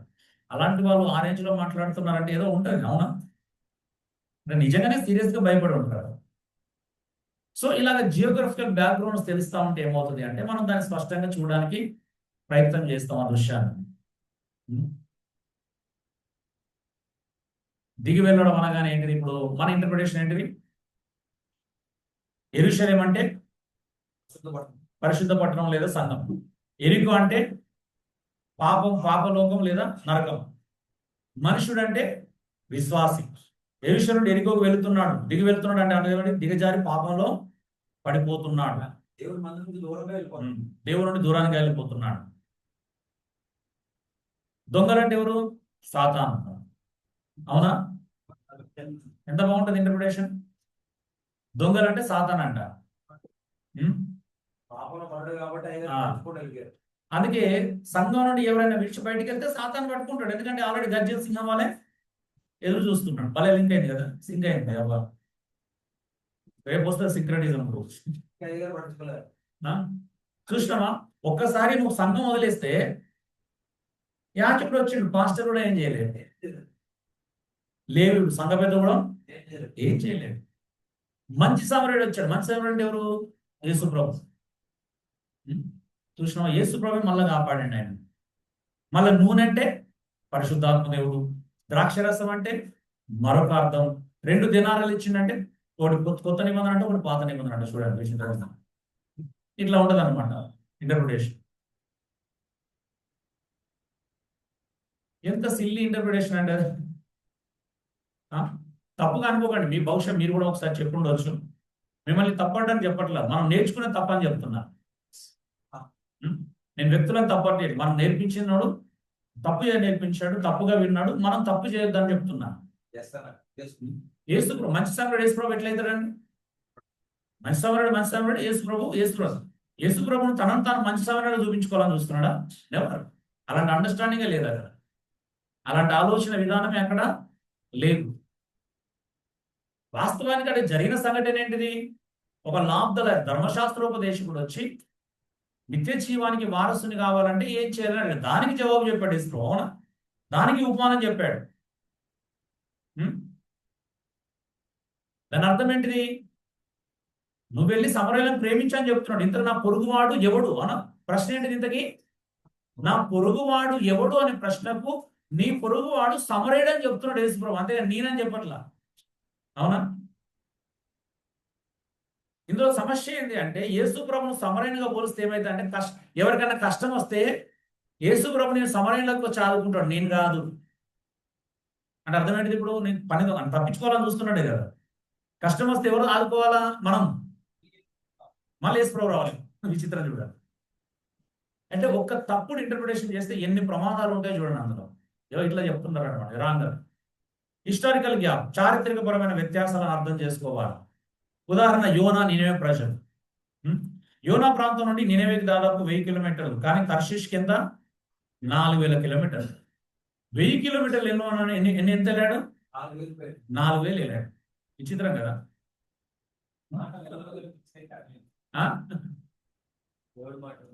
యోనాలు ఎందుకు చేశాడు? కొంతమంది యోనాను పెద్ద నెగిటివ్ క్యారెక్టర్ గా డిజైన్ చేసి చూపిస్తారు. అవునా? బైబిల్లో యోనా నెగిటివ్ క్యారెక్టర్, పాజిటివ్ క్యారెక్టర్ అనేది మనకు అది సెకండరీ, వాస్తవం చెప్పాలంటే. అవునా? దేవుని చిత్తం అనేది ప్రైమరీ. అక్కడ మనం వ్యక్తుల వెనకాల పరిగెడతాం, అక్కడున్న సందర్భం వెనకాల కంటే వ్యక్తుల వెనకాల పరిగెడతాం. నిజమా కాదండి? అసలు ఇక్కడ యోనాను చాలా మంది యోనాను విలన్ గానే చూపించారు. నిజమా? దేవుడు చెప్పాడండి యోనాను ఎక్కడన్నా విలన్ గా నెగిటివ్ షేడ్ చూపించడానికి ప్రయత్నం చేసిందా? చేయలేదు. అది మన ప్రాబ్లం. ఇట్లుంటాయి అన్నమాట మన ప్రాబ్లమ్స్. నువ్వు యోనాను విలన్ అనుకున్నాడు, విలను హీరో అనుకుంటే హీరో, అంతే. మనం ఏదనుకుంటే అది చెప్తాం. అక్కడ ఏముంది మనకు అవసరము లేదు. ఇది అన్నమాట. ఒక యోనా ఆర్డినరీ ప్రవక్త అనుకుంటే అది మన ప్రాబ్లం, అంతే కదా. చూద్దాం భౌగోళిక నేపథ్యం, జియోగ్రఫికల్ బ్యాక్గ్రౌండ్ ఏంటంటే యోనా ప్రదేశం, యోనా గద్హేఫర్ ప్రాంతానికి చెందినవాడు. 2 రాజులు 14:25లో చూస్తాం. ఇది గలిలే ప్రాంతంలోని నేటి ఇశ్రాయేల్ యొక్క ఉత్తర ప్రాంతం అన్నమాట. ఇది నోట్స్ లేదు, దయచేసి రాసుకోండి. ఇవన్నీ నోట్స్ లేదు. బ్రేక్ తీసుకుందాం, ఒక చిన్న లాంగ్ బ్రేక్ తీసుకుందాం direct. Okay,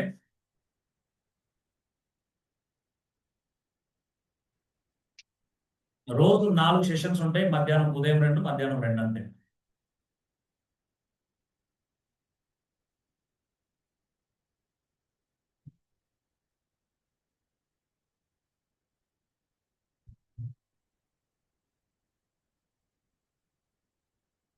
group leaders screen shot తీసుకొని తర్వాత రాసుకున్న ప్రాబ్లం లేదు. నెక్స్ట్ చూడండి, నినేవా ప్రాచీన అస్సీరియా రాజధాని. నినేవా నేటి ఇరాక్ లోని మొసుల్ నగరానికి దగ్గరగా ఉంది. యోనాకు దేవుడు ఆజ్ఞ ఇచ్చిన ప్రదేశం అన్నమాట. సో దీని భౌగోళిక నేపథ్యం, జియోగ్రఫికల్ బ్యాక్గ్రౌండ్ ఏంటో మనం చూడబోతున్నాం పూర్తిగా. తర్షీషు, బైబిల్ చరిత్రకారులు ఎక్కువగా దీన్ని స్పెయిన్ లోని టార్టెసెస్ అంటే కార్డిస్ సమీపం అని చెబుతారు. ఇది మెడిటరేనియన్ సముద్రపు దూరపు చివరి ప్రాంతం అన్నమాట. అంటే ప్రపంచ అంచు అంటారు దీన్ని. తర్షీష్ అనేది ఎండ్ ఆఫ్ ద ఎర్త్ అనే భావనకి ప్రతీక. ఇంకా అటు వెళ్తే ఏమి లేదు. జనరల్ గా తర్షీషులో అంటే ఎవరు ఎక్కువగా ఓడలు ప్రయాణం చేసేవారు. అవునా? తర్షీషు వర్తకులు. ఇంకా అది పోతే అంటే ఎండ్ అన్నమాట. ఇక ఓడలోకి వెళ్తే ఇక అంత నుంచి వెళ్ళడానికి లేదు అన్నటువంటి భావనను కలిగించే మాట. దూరాలు చూద్దాం. Approx distances. యోనా ప్రదేశం ఇస్రాయేల్, నినేవా ఇరాక్, మొసుల్ దగ్గర 550 నుండి 600 మైల్స్, అంటే దాదాపు 900 నుండి 1000 కిలోమీటర్లు అన్నమాట. సో పాదయాత్ర లేదా జంతువులపై ప్రయాణిస్తే 1 నెల సమయం పడుతుంది. ఎంత సమయం పడుతుంది? ఒక 1 మంత్ పడుతుంది. అంత దూరం అన్నమాట. అందుకే బైబిల్ అప్పుడప్పుడు చూస్తాం కదా, 3 దినముల ప్రయాణం కదా, 4 దినాల ప్రయాణం. ఆ లెక్క మనకు అర్థం కావాలంటే టైం పడుతుంది. తెలుసుకుంటేనే అర్థమైంది. యోనా ప్రదేశం ఇస్రాయేల్, తర్షీషు స్పెయిన్. కార్డిష్ దగ్గర ఎంత ఉన్నదంటే 2500 మైల్స్, అంటే 4000 కిలోమీటర్లు, అంటే పడమర దిశలో. ఒకవేళ నౌకా ప్రయాణం అప్పటి కాలంలో, అంటే ఇప్పుడు అడ్వాన్స్డ్ ఉన్నాయి కానీ అప్పుడు లేవు కదా, అంటే అక్కడికి వెళ్ళాలంటే కనీసం అనేక నెలలు పట్టేది. నౌకలు వెళ్తే కూడా ఓ 2-3 నెలలన్నా పడుతుంది ఈజీగా. అంతేనా? అంటే చూడు, దేవుడు యోనాకి ఇచ్చిన దిశ తూర్పు నేనేమా, కానీ యోనా వెళ్ళింది ప్రతికూలమైన దిశ, పడమర, తర్షీషు అపోజిట్ డైరెక్షన్ వెళ్ళాడు డైరెక్ట్. కనీసం సైకిల్ ఎంత ఇట్లా మధ్యలో దూరడానికి కూడా లేదు. అంతే కదా? కంప్లీట్ ఒక అపోజిట్ డైరెక్షన్ వెళ్ళాల్సిన అవసరం ఏంటి యోనకి? అది కూడా అంత దూరం వెళ్ళకుండా ఆ ఊరుకున్న వేరే విషయం. ఒక ఇటు 1000 వెళ్ళడం, ఇటు 4000 వెళ్ళిండంటే ఆలోచించప్పుడు ఎంత ఎంత అంటే మళ్ళీ ఒక 4 ప్లేస్ ఇటు 1000, మళ్ళీ 5 రావాలి. అవునా?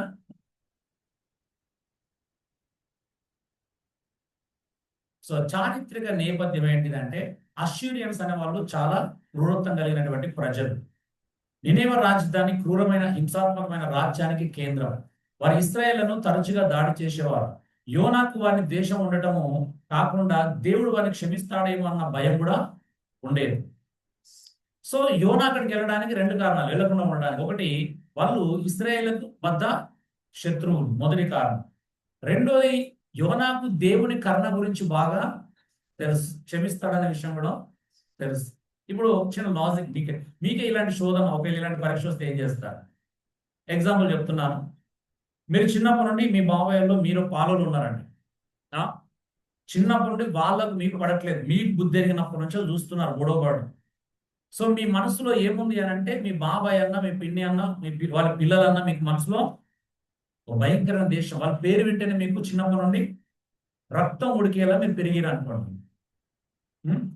కొంతకాలం అయింది, మీ పిన్ని వాళ్ళు అక్కడ నుంచి వెళ్ళిపోయి వేరే దగ్గర ఇల్లు కట్టుకున్నారు.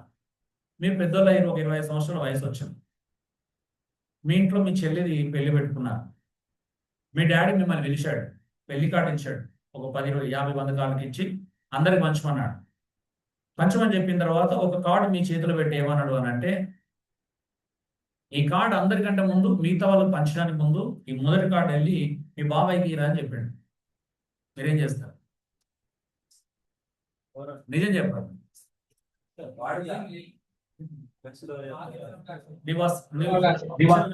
కండిషన్ బట్టి నువ్వు అబద్ధం చెప్తున్నావు. ఇంకా సిచ్యువేషన్ అందుకే క్లియర్ చెప్పిన ఆయన కూడా ఇస్తాను అంటే రాంగ్ అయిపోయింది. పేరు చెప్తేనే ఒళ్ళంతా మండినప్పుడు ఇంటికి కార్డు ఇచ్చి మా చెల్లి పెళ్లి రండి బాబాయ్ అని చూసినంత మనిషి లోపల వస్తుంది అంటే నేను అస్సలు నిజంగా మీరు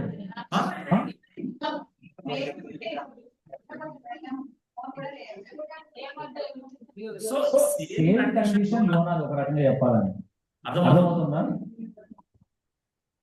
అలాంటి కండిషన్ తండ్రి అంటే అప్పటిదాకా ఎంతో గౌరవం, ప్రేమ ఉంటుంది, అక్కడ కూడా ప్రేమ ఉంటుంది. కానీ ఆ ఒక్క విషయంలో ఏం చేస్తారు? లోపల తండ్రిని వ్యతిరేకించకపోవచ్చు, కానీ మాత్రం తప్పించుకోవడం ప్రయత్నం చేస్తారా చేయాలి. ఇప్పుడు అది తండ్రికి వ్యతిరేకంగా చేసేట్టుగా మీకు ఇష్టం లేకుండా చేసినట్టుగా అంటే ఏ పొలంలో చూస్తారు కదా, అర్థమైందా? సో ఇలాగా మన బ్యాక్గ్రౌండ్ చూస్తే ఇంకొంచెం వివరంగా అర్థం చేసుకో. ఎంత చెప్పాలి అంత చెప్తాం. అప్పుడు చెప్పలేదు. అవునా? యోనాని నెగిటివ్ చూపించలేం, పాజిటివ్ చూపించలేం.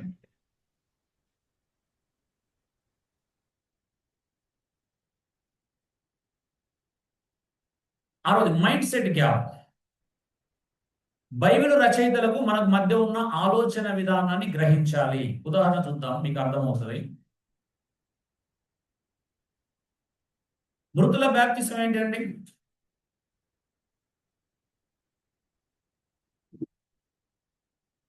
అంటే చనిపోయిన వాళ్ళ కోసం బాప్తిసం తీసుకోవచ్చా? మన ఇంట్లో ఎవరో చనిపోయారు, వాళ్ళ పేరు మీద మనం బాప్తిసం తీసుకుంటే వాళ్ళకి రక్షణ వస్తుందా రాదా? అయ్యో రాదా? ఆ? సో ఇది మైండ్ సెట్ గ్యాప్ అంటారు. అంటే పౌలుకి కొరంథీ ప్రజల మధ్యలో ఉన్నటువంటి మైండ్ సెట్ అన్నమాట. అంటే పౌలు ఎందుకు ఈ ప్రస్తావన తీసుకొచ్చాడు? కొరంథీ సంఘంలో కొంతమంది ఏం చేస్తున్నారు అంటే పునరుత్థానాన్ని నమ్మట్లా, రిజరెక్షన్ ని బిలీవ్ చేయట్లేదు. అంటే మనిషి చనిపోయిన తర్వాత తిరిగి లేస్తాడు అనే సత్యాన్ని నమ్మట్లేదు. నమ్మకుండా ఏం చేస్తున్నారు? ఒక ఆచారాన్ని పాటిస్తున్నారు. ఏంటిది అది? మృతుల కోసం బాప్తిజం తీసుకుంటున్నారు మళ్ళీ.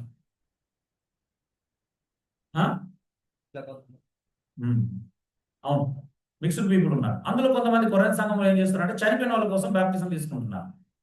తీసుకుంటే పౌలు దీన్ని ప్రశ్నిస్తున్నాడు. అరే, పునరుత్థానం లేదని నమ్ముతూ మృతుల బాప్తిజం ఏంటి? మళ్ళీ చనిపోయిన వాళ్ళ కోసం బాప్తిజం తీసుకున్నప్పుడు చనిపోయిన వాడు తిరిగి లేవడన్నప్పుడు బాప్తిజం తీసుకోవాల్సిన అవసరం ఉంటుందా? నీ నమ్మకమే రాంగ్ అయినప్పుడు నీ ప్రాక్టీస్ ఏంటి? నీ నమ్మకము ఒక రకంగా ఉంది, నీ ప్రాక్టీస్ మరొక రకంగా ఉంది అనేది పౌలు యొక్క వాదన. అందుకే 1 కొరింథీ 15వ అధ్యాయం మొత్తం ఆయన పునరుత్థానం ఉంది అని నిరూపించడానికి ఆ లేఖంతా రాశాడు, ఆ అధ్యాయం అంతా రాశాడు. అవునా? అంటే పౌలు మృతుల కోసం బాప్తిజం తీసుకునే దాన్ని ఎంకరేజ్ చేయట్లే. మీరు నమ్మేదానికి మీరు ప్రాక్టీస్ చేసేదానికి సంబంధం ఏంటిదని అడుగుతున్నాడు. అవునా? అందులో కొంతమంది అయితే మరి ఎట్టి శరీరంతో రకరకాల ప్రశ్నలు పౌలే రేంజ్ చేసిన వాళ్ళ ప్రశ్నలు. అవునా? అప్పుడు ఏమన్నాడు? భూమిలో పడినది కదా, గోధుమ గింజైనా ఏ గింజైనా సరే లోపల పడి చస్తే గాని ఏమొస్తుందో తెలియదు అన్నాడు. ముందు చావాలన్న. నువ్వు ఎట్టి శరీరంతో లేపడాలో తెలియాలంటే చావాలి. సో అందుకోసం అలా మాట్లాడతాం. నెక్స్ట్, పౌలుకి ఇవ్వబడిన ముళ్ళేంటి? కొంతమంది కళ్ళజబ్బని కదా, కొంతమంది సాతాను ఏదో చేస్తున్నాడని రకరకాలుగా ఇంటర్ప్రిటేషన్ చేస్తున్నారు. ముళ్ళు అంటే అక్కడ ఏంటిది? ఏదో శారీరక సంబంధమైనటువంటి శ్రమ. ఖచ్చితంగా ఒక రోగం అయి ఉండాల్సిన అవసరం లేదు. అవునా? మనం ఏమనుకుంటాం? రోగం అనుకుంటాం. దాన్ని మనం కూడా కంపేర్ చేసుకుంటాం. నాకు కూడా దేవుడు ఒక ముళ్ళు పెట్టాడు ఫీలింగ్ కదా. మన ముళ్ళు ఏముంటాయి? విచిత్రంగా ఉంటాయి మన ముళ్ళని. ముళ్ళు అనే పదానికి అక్కడ ఒక భాష్యం ఉంది. అవునా? ముళ్ళు అనేది ఏంటిది? క్లియర్గా చెప్పాడు, సాతాను దూతగా ఉంచబడ్డాడు అన్నాడు. అవునా? అదేంటో మనకి ఎందుకు పెట్టాడంటే చెప్పాడు. ఎందుకు పెట్టాడో క్లియర్గా చెప్పాడు. ఎందుకు పెట్టాడంట? తనకు అనేకమైన కృపలు ఉన్నాయి కాబట్టి ఆ కృపల కారణంగా తాను హెచ్చిపోకుండడానికి పెట్టాడంట, కంట్రోల్ చేయడానికి, అంటే తగ్గించుకొని జీవించే విధంగా. అవునా? అర్థమైపోయింది కదా. ఇప్పుడు దాని ప్రభావం అవసరం లేదు కదా, ఏముందనేది అవసరము లేదు. ఇప్పుడు నీకు ఒకవేళ ఏదైనా ఉందనుకుంటే మరి నువ్వు కూడా అలాంటి తలాంతులు కృపలు కలిగి నీకు కూడా దేవుడు హెచ్చిపోకుండా అలా పెట్టిండంటే సంతోషం, ప్రాబ్లం లేదు. అవునా? సో ఇలాగా మనము భాషను అర్థం చేసుకోవడం. చివరిగా కల్చరల్ గ్యాప్ ఏంటిది? సాంస్కృతిక పరమైనటువంటి వ్యత్యాసాలను గుర్తించి అర్థం చేసుకోవాలి. ఏంటిది అది? ఇశ్రాయేలులో అతిథికి చెప్పించిన మర్యాద. రూతు 4:7 చదవండి ఒకసారి. మన కల్చర్లో చెప్పిస్తే ఏం చేస్తారు? అదే చెప్తూ కొడతాను. చేతికి చెప్పించిన తీసి రెస్పెక్ట్ చేస్తారా? ఏం చేస్తారు? మరి ఇశ్రాయేల్ కల్చర్ ఏంటో చూడండి. రూతు 4:7.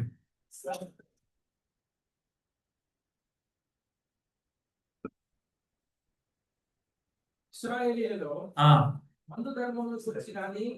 బంధు ధర్మమును గూర్చి గాని క్రయ విక్రయములను గూర్చి గాని ప్రతి సంగతిని స్థిరపరచుటకు పూర్వమున జరిగిన మర్యాద ఏదనగా ఒకడు తన చెప్పు తీసి తన పొరుగువానికి ఇచ్చుటే. ఇలాంటి మర్యాద ఉంటుంది ఇక్కడ. అది వాళ్ళ కల్చర్. అర్థం కాకపోయినా అర్థం చేసుకోవాలి. అవునా? నిజమే కదా.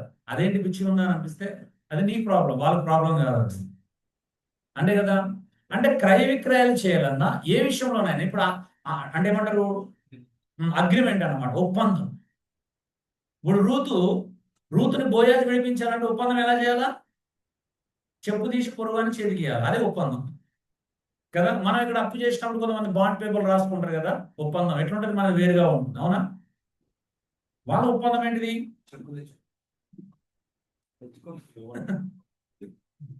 చెప్పు తీసి చేతికి ఇస్తే ఒప్పందం అయిపోయినట్టు.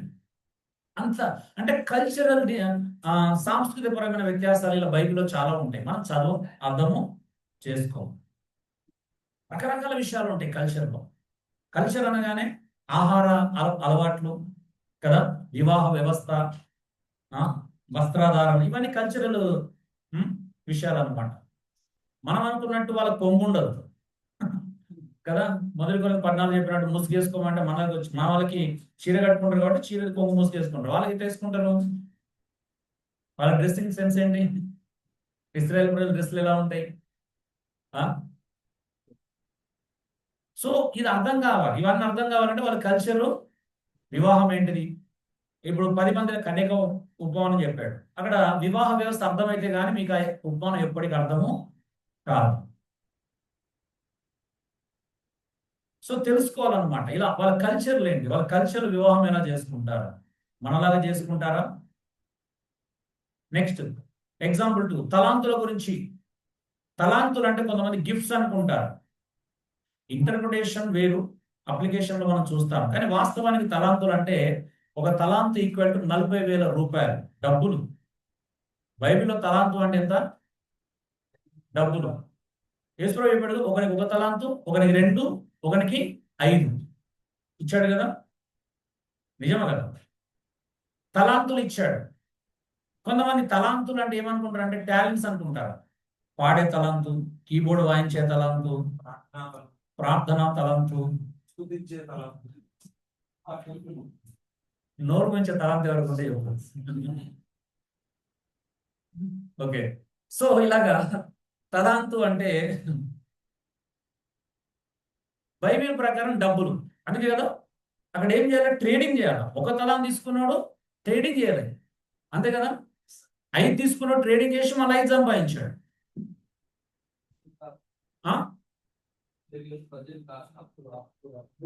అప్పటిది 2 చోట్ల ఉంటుంది. 2 చోట్ల ఉంటుంది. 3,600 ఒక చోట ఉంటుంది, ఇది ఇంకో చోట ఉంటుంది. పాయింట్ అది కాదు. తలాంతు అంటే టాలెంట్స్ కాదు అనేది పాయింట్. ఓకే, మనం టాలెంట్స్ కింద కన్వర్షన్ అర్థం చేసుకున్నాం కదా. సింపుల్ చెప్తున్నాను. ఇప్పుడు నీకు పాడే తలాంతు ఉంది, దాన్ని బాగా వాడితే ఎక్స్ట్రా తలాంతు ఎలా వస్తుంది? ట్రైనింగ్ చేసినాం అనుకో, దాన్ని అందులో ఎదుగుతాం కావచ్చు, అందులో ప్రావీణ్యత వస్తుంది, అందులో డౌట్ లేదు. నెక్స్ట్ ఎగ్జాంపుల్ 3, ప్రభు సీమోని ఇంట్లో అతను ముద్దు అడిగిండా? ఈ సంఘటన తీసుకొని అమెరికాలో కొన్ని గే చర్చెస్ స్టార్ట్ చేసుకొని యేసు ప్రభు గే అని కూడా చెప్తున్నారు ఇప్పటికి. ఇంకా దారుణమైన విషయం. కల్చర్ తెలియక, చూడండి, కల్చరల్ కాంటెక్స్ట్ తెలియకపోవడం వల్ల కొన్ని దేశాల ప్రజలు యేసుక్రీస్తుని గే అని ప్రమోట్ చేస్తున్నారు. తెలుసా మీకు ఆ విషయం? జోక్ కాదండి, వెరీ సీరియస్ విషయం ఇది. కల్చరల్ కాంటెక్స్ట్ తెలియదు, అందుకే ముద్దు అడిగాడు. పురుషుడు ముద్దు అడగడం ఏంటి మరి అనేది వాళ్ళ లాజిక్, తెలియని తరం. అందుకే ఆయన తప్పుగా అర్థం చేసుకునే అవకాశం ఉంది. ముద్దు పెట్టుకోవడం ఆ కాలం నాటి ఇశ్రాయేలీ సంస్కృతి అది, అవునండి. చూడండి, 1 కొరింథీ 16:20 కానీ, 2 కొరింథీ 13:12 కానీ, మొదటి తెస్సలోనికై 5:25 కానీ, 1 పేతురు 5:3 కానీ, పత్రికల చివరిలో సంఘాలకు రాసిన పత్రికలు ఏం రాశారు? ఒకరినొకడు పవిత్రమైన ముద్దు పెట్టుకొని వందనములు చెప్పుకోనడి అని ఉంటుంది, అవునా. పవిత్రమైన ముద్దు పెట్టుకొని వందనములు చెప్పుకోమంటే అర్థం ఏంటిది? ఇప్పుడు వాళ్ళ కల్చర్ అది, అవునా. దానికి వేరే భావం ఏం లేదు, ఉందా? లిటరల్గానే ముద్దు పెట్టుకోమంటున్నాను, అది వాళ్ళ కల్చర్, అంతే కదా. చూడండి, యూదా ఇస్కరియోతు యేసు ప్రభువును ఎలా అప్పగించాడు? ముద్దు పెట్టుకోండి, అవునా. ముద్దు అనేది వాళ్ళకి ఏంటి తెలుసా? శుభములు, గ్రీటింగ్స్ అన్నమాట. అర్థమవుతుందా? ఇశ్రాయేల్ దేశ సంస్కృతిలో ముద్దు అనేది గ్రీటింగ్. మనం గ్రీటింగ్ ఎలా చెప్పుకుంటామండి? వందనాలు అని చెప్తాం, అవునా? లేదంటే ఇప్పుడు కొంచెం అడ్వాన్స్డ్ అయిపోయినాం కాబట్టి షేక్ హ్యాండ్ ఇస్తాం, అవునా? అది మన దగ్గర గ్రీటింగ్స్. ఇస్రాయేల్ ప్రజల గ్రీటింగ్ ఏంటి? ఎవరైనా ఎదురు పడితే ముద్దు పెట్టుకోవాలి సహోదరుడు, అవునా? అది వాళ్ళ కల్చర్. సో కల్చర్ బ్యాక్గ్రౌండ్ తెలియకపోతే ఖచ్చితంగా మనం అపార్థము చేసుకుంటాం. చూసినావా? ఇప్పుడు ఇదే ఒక అన్నిటి చదివితే ఏమనుకుంటాడు? అదేం పిచ్చి, యేసుప్రభు ఒక పురుషుడిని ఇంటికి వెళ్తే ముద్దు అడుగుతున్నాడు. అడిగిండా లేదా? నిజంగా అడిగిండా? అపార్థంలో స్త్రీ పాదాలు పెడుతున్నప్పుడు ఆ వచ్చినప్పుడు నన్ను ముద్దు పెట్టుకున్నాను, కానీ ఒకసారి నన్ను ముద్దు పెట్టుకున్నావు అని అడిగాడు. అంటే గ్రీటింగ్ చెప్పలేదు. యేసుప్రభు ఇంటెన్షన్ ఏంటి? ఇంటికి వచ్చిన అతిథికి ఏం చేయాలి? ఫస్ట్ గ్రీటింగ్ చెప్పాలా, పలకరించడం కాదు. ముద్దు పెట్టుకుంటేనే పలకరించినట్టే కదా గ్రీటింగ్స్ అన్నమాట. గ్రీటింగ్ చెప్పలేదు అన్నాడు, అవునా? సో ఇక్కడ ముద్దు పెట్టుకోవడం అంటే శుభములు, గ్రీటింగ్స్ తెలపడం అని అర్థం. అమెరికాలో ఎలా చేసుకుంటారు? హగ్ చేసుకుంటారు, వాళ్ళ గ్రీటింగ్ అది, అవునా? ఇండియాలో నమస్కారం లేదా షేక్ హ్యాండ్ ఇస్తారు, ఇది మన కల్చర్, అంతే కదా? చైనా అనే దేశంలో ఏం చేస్తారు? వంగి నమస్కారం చేస్తారు, అది వాళ్ళ కల్చర్, అంతే కదా? ఎంత ఎట్లా 180 degrees లో వంగుతారు, అవునా? ఆల్మోస్ట్ అది నిజమే కదా?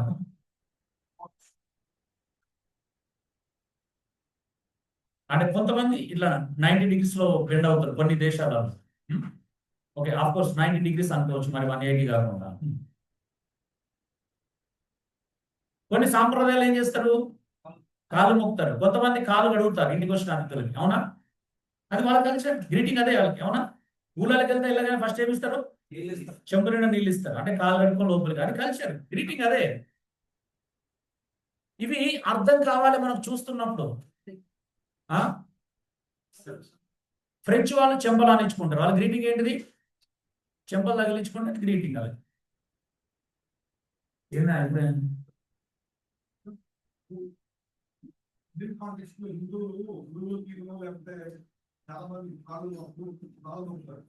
అవును, అది చూద్దామండి. నేను జస్ట్ మన కల్చర్ గురించి మాట్లాడుతున్నా, ఇప్పుడు మన అప్లికేషన్ గురించి మాట్లాడట్లే, మనం చేయమని చెప్పట్లే నేను. మేము ప్రవీణ్ అన్న నేనే తాటికొండకి ఒక ప్రాంతానికి వెళ్ళాం, గేదెలగూడ అనే ప్రాంతానికి పరిచయం చేయడానికి వెళ్ళాం. ఆ ఏరియాలలో 4 రకాల ట్రైబల్ పీపుల్ ఉంటారు: సవర, గదబ, జాతాపు, పైడి అని. సో పైడి అంటే ఇప్పుడు వాళ్ళను ఎస్సీ దాంట్లో చేసేసారు. సో అందులో సవర పీపుల్ ఏంటి అని అంటే, వాళ్ళ గ్రామంలో అడుగు పెట్టాలంటే ఏం చేయాలంటే వాళ్ళు కాళ్ళు కడుగుతారు అనమాట. కాళ్ళు కడితే రానివ్వరు, లేకపోతే వాళ్ళు ఒక పెద్ద పాత్ర తీసుకొస్తారు, దానిలో కాలు పెట్టమంటారు, ఒకరు నీళ్లు పోస్తారు, ఒకరు అలా చేత్తో ఇలా అంటారు, ఇంకో రోజు టవల్తో తుడుస్తారు, అప్పుడే లోపలికి వెళ్ళాలి. అప్పుడే మనం మీటింగ్ పెట్టుకున్నా ఇంకేమైనా చేసినా చేయొచ్చు. అంటే కల్చర్స్ డిఫరెంట్ గా ఉంటాయి. కొన్ని కల్చర్స్ రానివ్వరు, వాళ్ళ కల్చర్ని గౌరవిస్తేనే మిగతా పనులు చేయనిస్తారు. ఇప్పుడు ఇలాంటి కండిషన్స్ ఎదురైతే ఏం చేస్తాం మనం? సో అది మీ ఇంగితానికి వదిలేస్తున్నాం. మీరు ఇంకా ఇంకా డిఫరెంట్ ట్రైబల్ పీపుల్ ఉంటారు, డేంజరస్ గా ఉంటారు. కొన్ని ట్రైబల్స్ ప్రజలు మీట్ అవ్వడానికి వెళ్ళాలంటే వాళ్ళు అక్కడ బట్టలు వేసుకోరు, వీళ్ళు కూడా బట్టలు వదిలేసే వెళ్ళాలి సువార్త చెప్పాలంటే. నాటి చూకండి, నవ్వడానికి ఏం లేదు, అది ఆ మెచ్యూరిటీ రావాలి, అది అర్థం కావాలండి, అంత సింపుల్ చెప్పాలండి. అది ఇమ్మెచ్యూరిటీ వారికి అర్థము కాదు. సో ఇలాగా ఒక్కొక్క దగ్గర ఒక్కొక్క రకమైన కల్చర్ ఉంటుంది. ఇప్పుడు ఎగ్జాంపుల్ యూదుల కల్చర్ ఏంటి? కజిన్స్ కూడా పెళ్లి చేసుకోవచ్చు, అవునా? అవునా కదా? ఎందుకు చెప్తున్నానంటే, ఇప్పుడు మనకి సమస్య ఉంది, చూసినావా? బైబిల్లో చెల్లెలను పెళ్లి చేసుకుంటారు, అబ్రహాంకు షారా చెల్లి అవుతుంది. ఇప్పుడు మనకి ఏమైపోతుంది? ఎమోషనల్, ముఖ్యంగా ఇండియన్ పీపుల్, అవునా? సెంటిమెంట్ విషయం, చెల్లి పెళ్లి ఏంది అసలు? అది వినడానికి కూడా లొల్లిగా ఉంది, అందుకే లొల్లి చేస్తున్నారు. అంటే ఈ కల్చర్ నీకు అర్థం కాకపోతే నువ్వు అపార్థమే చేసుకుంటావు, అవునా? అక్కడి వరకు ఎందుకంటే మన తెలంగాణకు ఆంధ్రకే కల్చరల్ డిఫరెన్స్ ఉందా? తెలంగాణలో చెల్లి కూతులను, అక్క కూతురు అంటే మేనకోడలను పెళ్లి చేసుకోవడం పాపం. కానీ ఆంధ్రాలో మ్యాండేటెడ్ గా అక్కకు పిల్లలు ఉంటే కూతురు ఉంటే తమ్మునికి ఇవ్వాలని చూస్తారు. అవునా? దేనికి? ఆస్తి ప్రొటెక్షన్ కొరకు. వాస్తవం చెప్పాలంటే మెయిన్ రీజన్ అదే. అవునా? ఇక్కడ కోడలను మేనకోడలను పెళ్లి చేసుకోవడం, మేనమామని పెళ్లి చేసుకోవడం సహజం. కానీ తెలంగాణలో ఓన్ బ్లడ్ అది అస్సలు ఒప్పుకోరు. సిన్ అంటే సిన్ అంతే, పాపమే. చూడండి, కల్చరల్ డిఫరెన్స్ అలాగా ఉంటుంది. ఫుడ్ విషయంలోనే మనకు చాలా కల్చరల్ డిఫరెన్సెస్ ఉన్నాయి. అవునా? ఆంధ్ర భోజనానికి, రాయలసీమ భోజనానికి, తెలంగాణ భోజనానికి, అందులో మళ్ళీ కొన్ని ఏరియాల పోతే ఇంకా ప్రత్యేకంగా డిఫరెన్సెస్. అవునా? ఎందుకున్నాయి ఇవన్నీ? We should respect. అవునా? ఎక్కడికి వెళ్తే ఆ కల్చర్ని గౌరవించాలి. అందుకే కల్చరల్ బ్యాక్గ్రౌండ్ తెలుసుకోవడం, బైబిల్కి అర్థం చేసుకోవడం చాలా హెల్ప్ చేస్తుంది. అంత మాత్రమే కాదు, నాకు సువార్తలు కూడా చాలా హెల్ప్ చేస్తుంది. వాళ్ళ కల్చర్ అర్థం చేసుకుంటే నేను ఈజీగా వాళ్ళకి సువార్త చేయగలుగుతాను. ఆమె ఈరోజు మనకు అది లేదు. రుద్దడమే తెలుసు మనకు. అవునా? వేసి రుద్దాలి అంతే, పిడకబట్టినట్టు కొట్టాలి అన్న గోడ గట్టిగా. అవునా? ఇదే ఇట్లే రావాలి అంతే, వేరే లేదు. రక్షణకు వేరే మార్గం లేదు. అవునా? కానీ ఇలాగే బట్ట కట్టుకోవాలి, ఇదే తినాలి, ఇది మరి టూ మచ్. అవునా? సో ఇది పరిస్థితి. Cultural background. చెన్నైలో ఒక సంఘం ఎప్పుడు యవనస్తులతో కిటకిటలు ఆడుతుండేదాన్ని. తెలుసా మీకు? తెలియదు, నాకు కూడా తెలుసు. ఎందుకంటే అక్కడ ఒకరిని ఒకరు ముద్దు పెట్టుకోమని పాస్టర్ ప్రోత్సహించారు ఈ లేఖనాలు పెట్టుకో. నిజం జరుగుతుంది, రియల్ స్టోరీ. యవనస్తులుగా ఎగబడి వస్తున్నారు. దయచేసి ఆ సంఘం ఎక్కడని అడగొద్దున్నాను. మీరు అడుగుతారని నేను అడ్రస్ కూడా తెలుసుకోవాలి. ఎవరిని అడుగుతారని అడ్రస్ కూడా తెలుసుకోవాలి.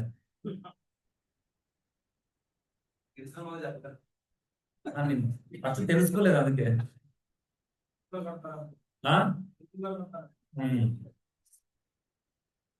సో అది అన్నమాట. అంటే ఈ 7 గ్యాప్స్ మనం ఫిల్ చేసుకోబోతున్నాం ఈ రోజు నుంచి. అవునా?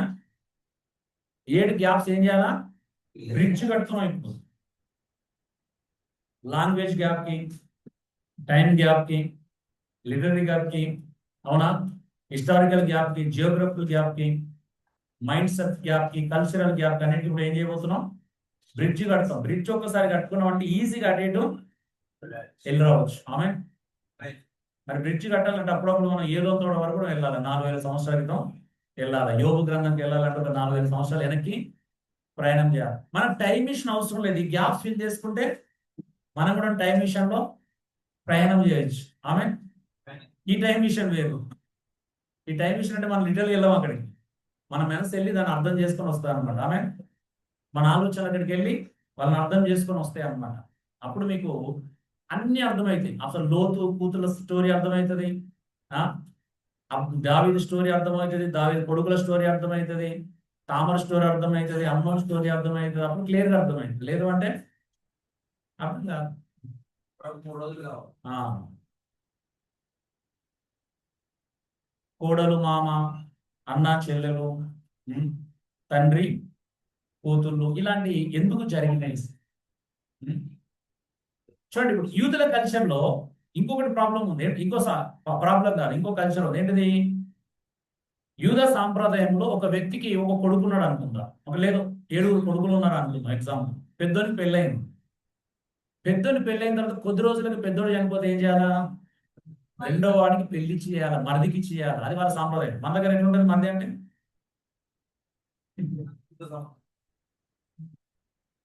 అవునా? బైబిల్లో ఒక వ్యక్తి అలా చేయడానికి ఏం జరిగిందో మనకు తెలుసు. తామరానికి ఒక రోల్ ప్లే చేయాల్సి వచ్చినాను. అవునా? అది కామన్. అంత పెద్ద రోల్ ప్లే చేయడానికి ఆమె నిర్ణయం తీసుకుందంటే ఆలోచించండి ఒకసారి. అంత చిన్న విషయము కాదు. ఆమె ఖచ్చితంగా ఇవ్వాల్సిందే. మామ మోసం చేసింది అక్కడ. అవునా? ఆ మోసాన్ని అది చేయడానికి ఈమె ఈ ప్లాన్ చేసుకోవచ్చు. అంటే దీన్ని సమర్థించట్లేదు, పాపం కాదని చెప్పట్లేదు. కానీ కల్చర్లో ఉన్నటువంటి విషయాలను బట్టి వాళ్ళు ఎలా రియాక్ట్ అవుతున్నారని చెప్తున్నాను. బైబిల్లో దేవుడు దాన్ని పాపం కాదని చెప్పలేదు. మనకు దేవుడు ఆమెనే మళ్ళీ తన వంశావళిలో పెట్టుకోవడం కూడా మనం చూస్తాం. అవునా? సో దేవుడి ప్రేమ, దేవుని కనికరము, కరుణ, ఇవన్నీ పర్ఫెక్ట్ గా బైబిల్లో అర్థం కావాలంటే ఈ కల్చరల్ బ్యాక్గ్రౌండ్స్ కూడా మనము తెలుసుకోవాలి. ఇన్ని రకాల కల్చర్ చదవాలి. అందుకే ఉపమానాలు ఎందుకు అవే మాట్లాడాడు, అలాగే ఎందుకు మాట్లాడాడు, పెళ్లి అలాగైంది, విచిత్రంగా ఉంది ఏంది పెళ్లి ఉదాహరణ, అవునా? సో ఇవి అర్థం కావాలంటే కల్చరల్ బ్యాక్గ్రౌండ్ తెలిస్తే, సాంస్కృతిక పరమైన వ్యత్యాసం తెలిస్తే ఈజీ అవుతుంది. అందుకే ఈ 7 గ్యాప్స్ మనం ఏం చేస్తాం, బ్రిడ్జ్ కట్టుకుందాం. ఓకేనా? చివరి మాట చెప్పిన మనం బ్రేక్ తీసుకుందాం, 15 minutes break. Hermeneutics, what the text means, it's a science and art. So value and apply to the context అనమాట. ఇది గ్రీక్ గాడ్ హెర్మెస్ అనే పదం నుండి వచ్చింది. హెర్మెటిక్స్ అంటే అర్థం ఏంది అని అంటే, అసలు సందర్భం ఏం నేర్పిస్తుంది, దాని అర్థం ఏంటి, అవునా? టెక్స్ట్ చదువుకున్నాం, ఆ టెక్స్ట్ యొక్క అర్థం ఏంటి దాన్ని తెలుసుకోవడమే హెర్మెటిక్స్. దాని భావాన్ని గ్రహించడమే హెర్మెటిక్స్. అయితే ఆ భావాన్ని గ్రహించడము ఈజీ కాదు. దానికి ఏం కావాలా? ప్రిన్సిపల్స్ ఉంటాయి అనమాట. సైన్స్ అండ్ ఆర్ట్ కావాలి, అవునా?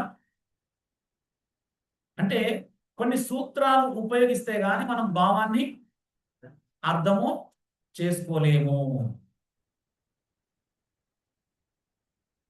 అంటే దాని అర్థం ఏంది, ఏ సందర్భంలో ఆ పదాన్ని ఉపయోగించారు అంటే దెన్ అండ్ దేర్ ని నవ్ అండ్ హియర్ కి అప్లై చేయడాన్ని హెర్మెటిక్స్ అంటారు. ఎప్పుడు అప్లై చేయగలుగుతాం? భావం తెలిస్తేనే. అప్పుడు అక్కడ ఒక సంఘటన జరిగింది, ఇప్పుడు ఇక్కడ దాన్ని మనం అప్లై చేసుకోవాలి. ఎలా అప్లై చేసుకోవాలి, అవునా? దాన్నే హెర్మెటిక్స్ అంటారు. సో అదే అనమాట.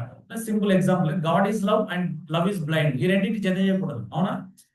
దీని సందర్భం వేరు, దాని సందర్భం. ఇట్లా సందర్భానికి వేరైనటువంటి 2 భిన్నమైన స్టేట్మెంట్స్ తీసుకొచ్చి ఏం చేయకూడదు, కలపకూడదు, అవునా?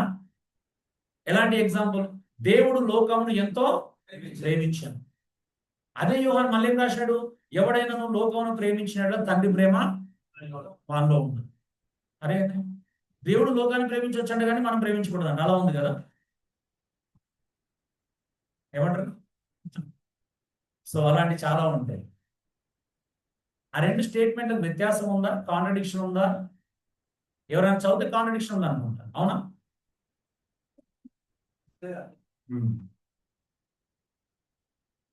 కాబట్టి థ్యాంక్ యూ, ధన్యవాదాలు.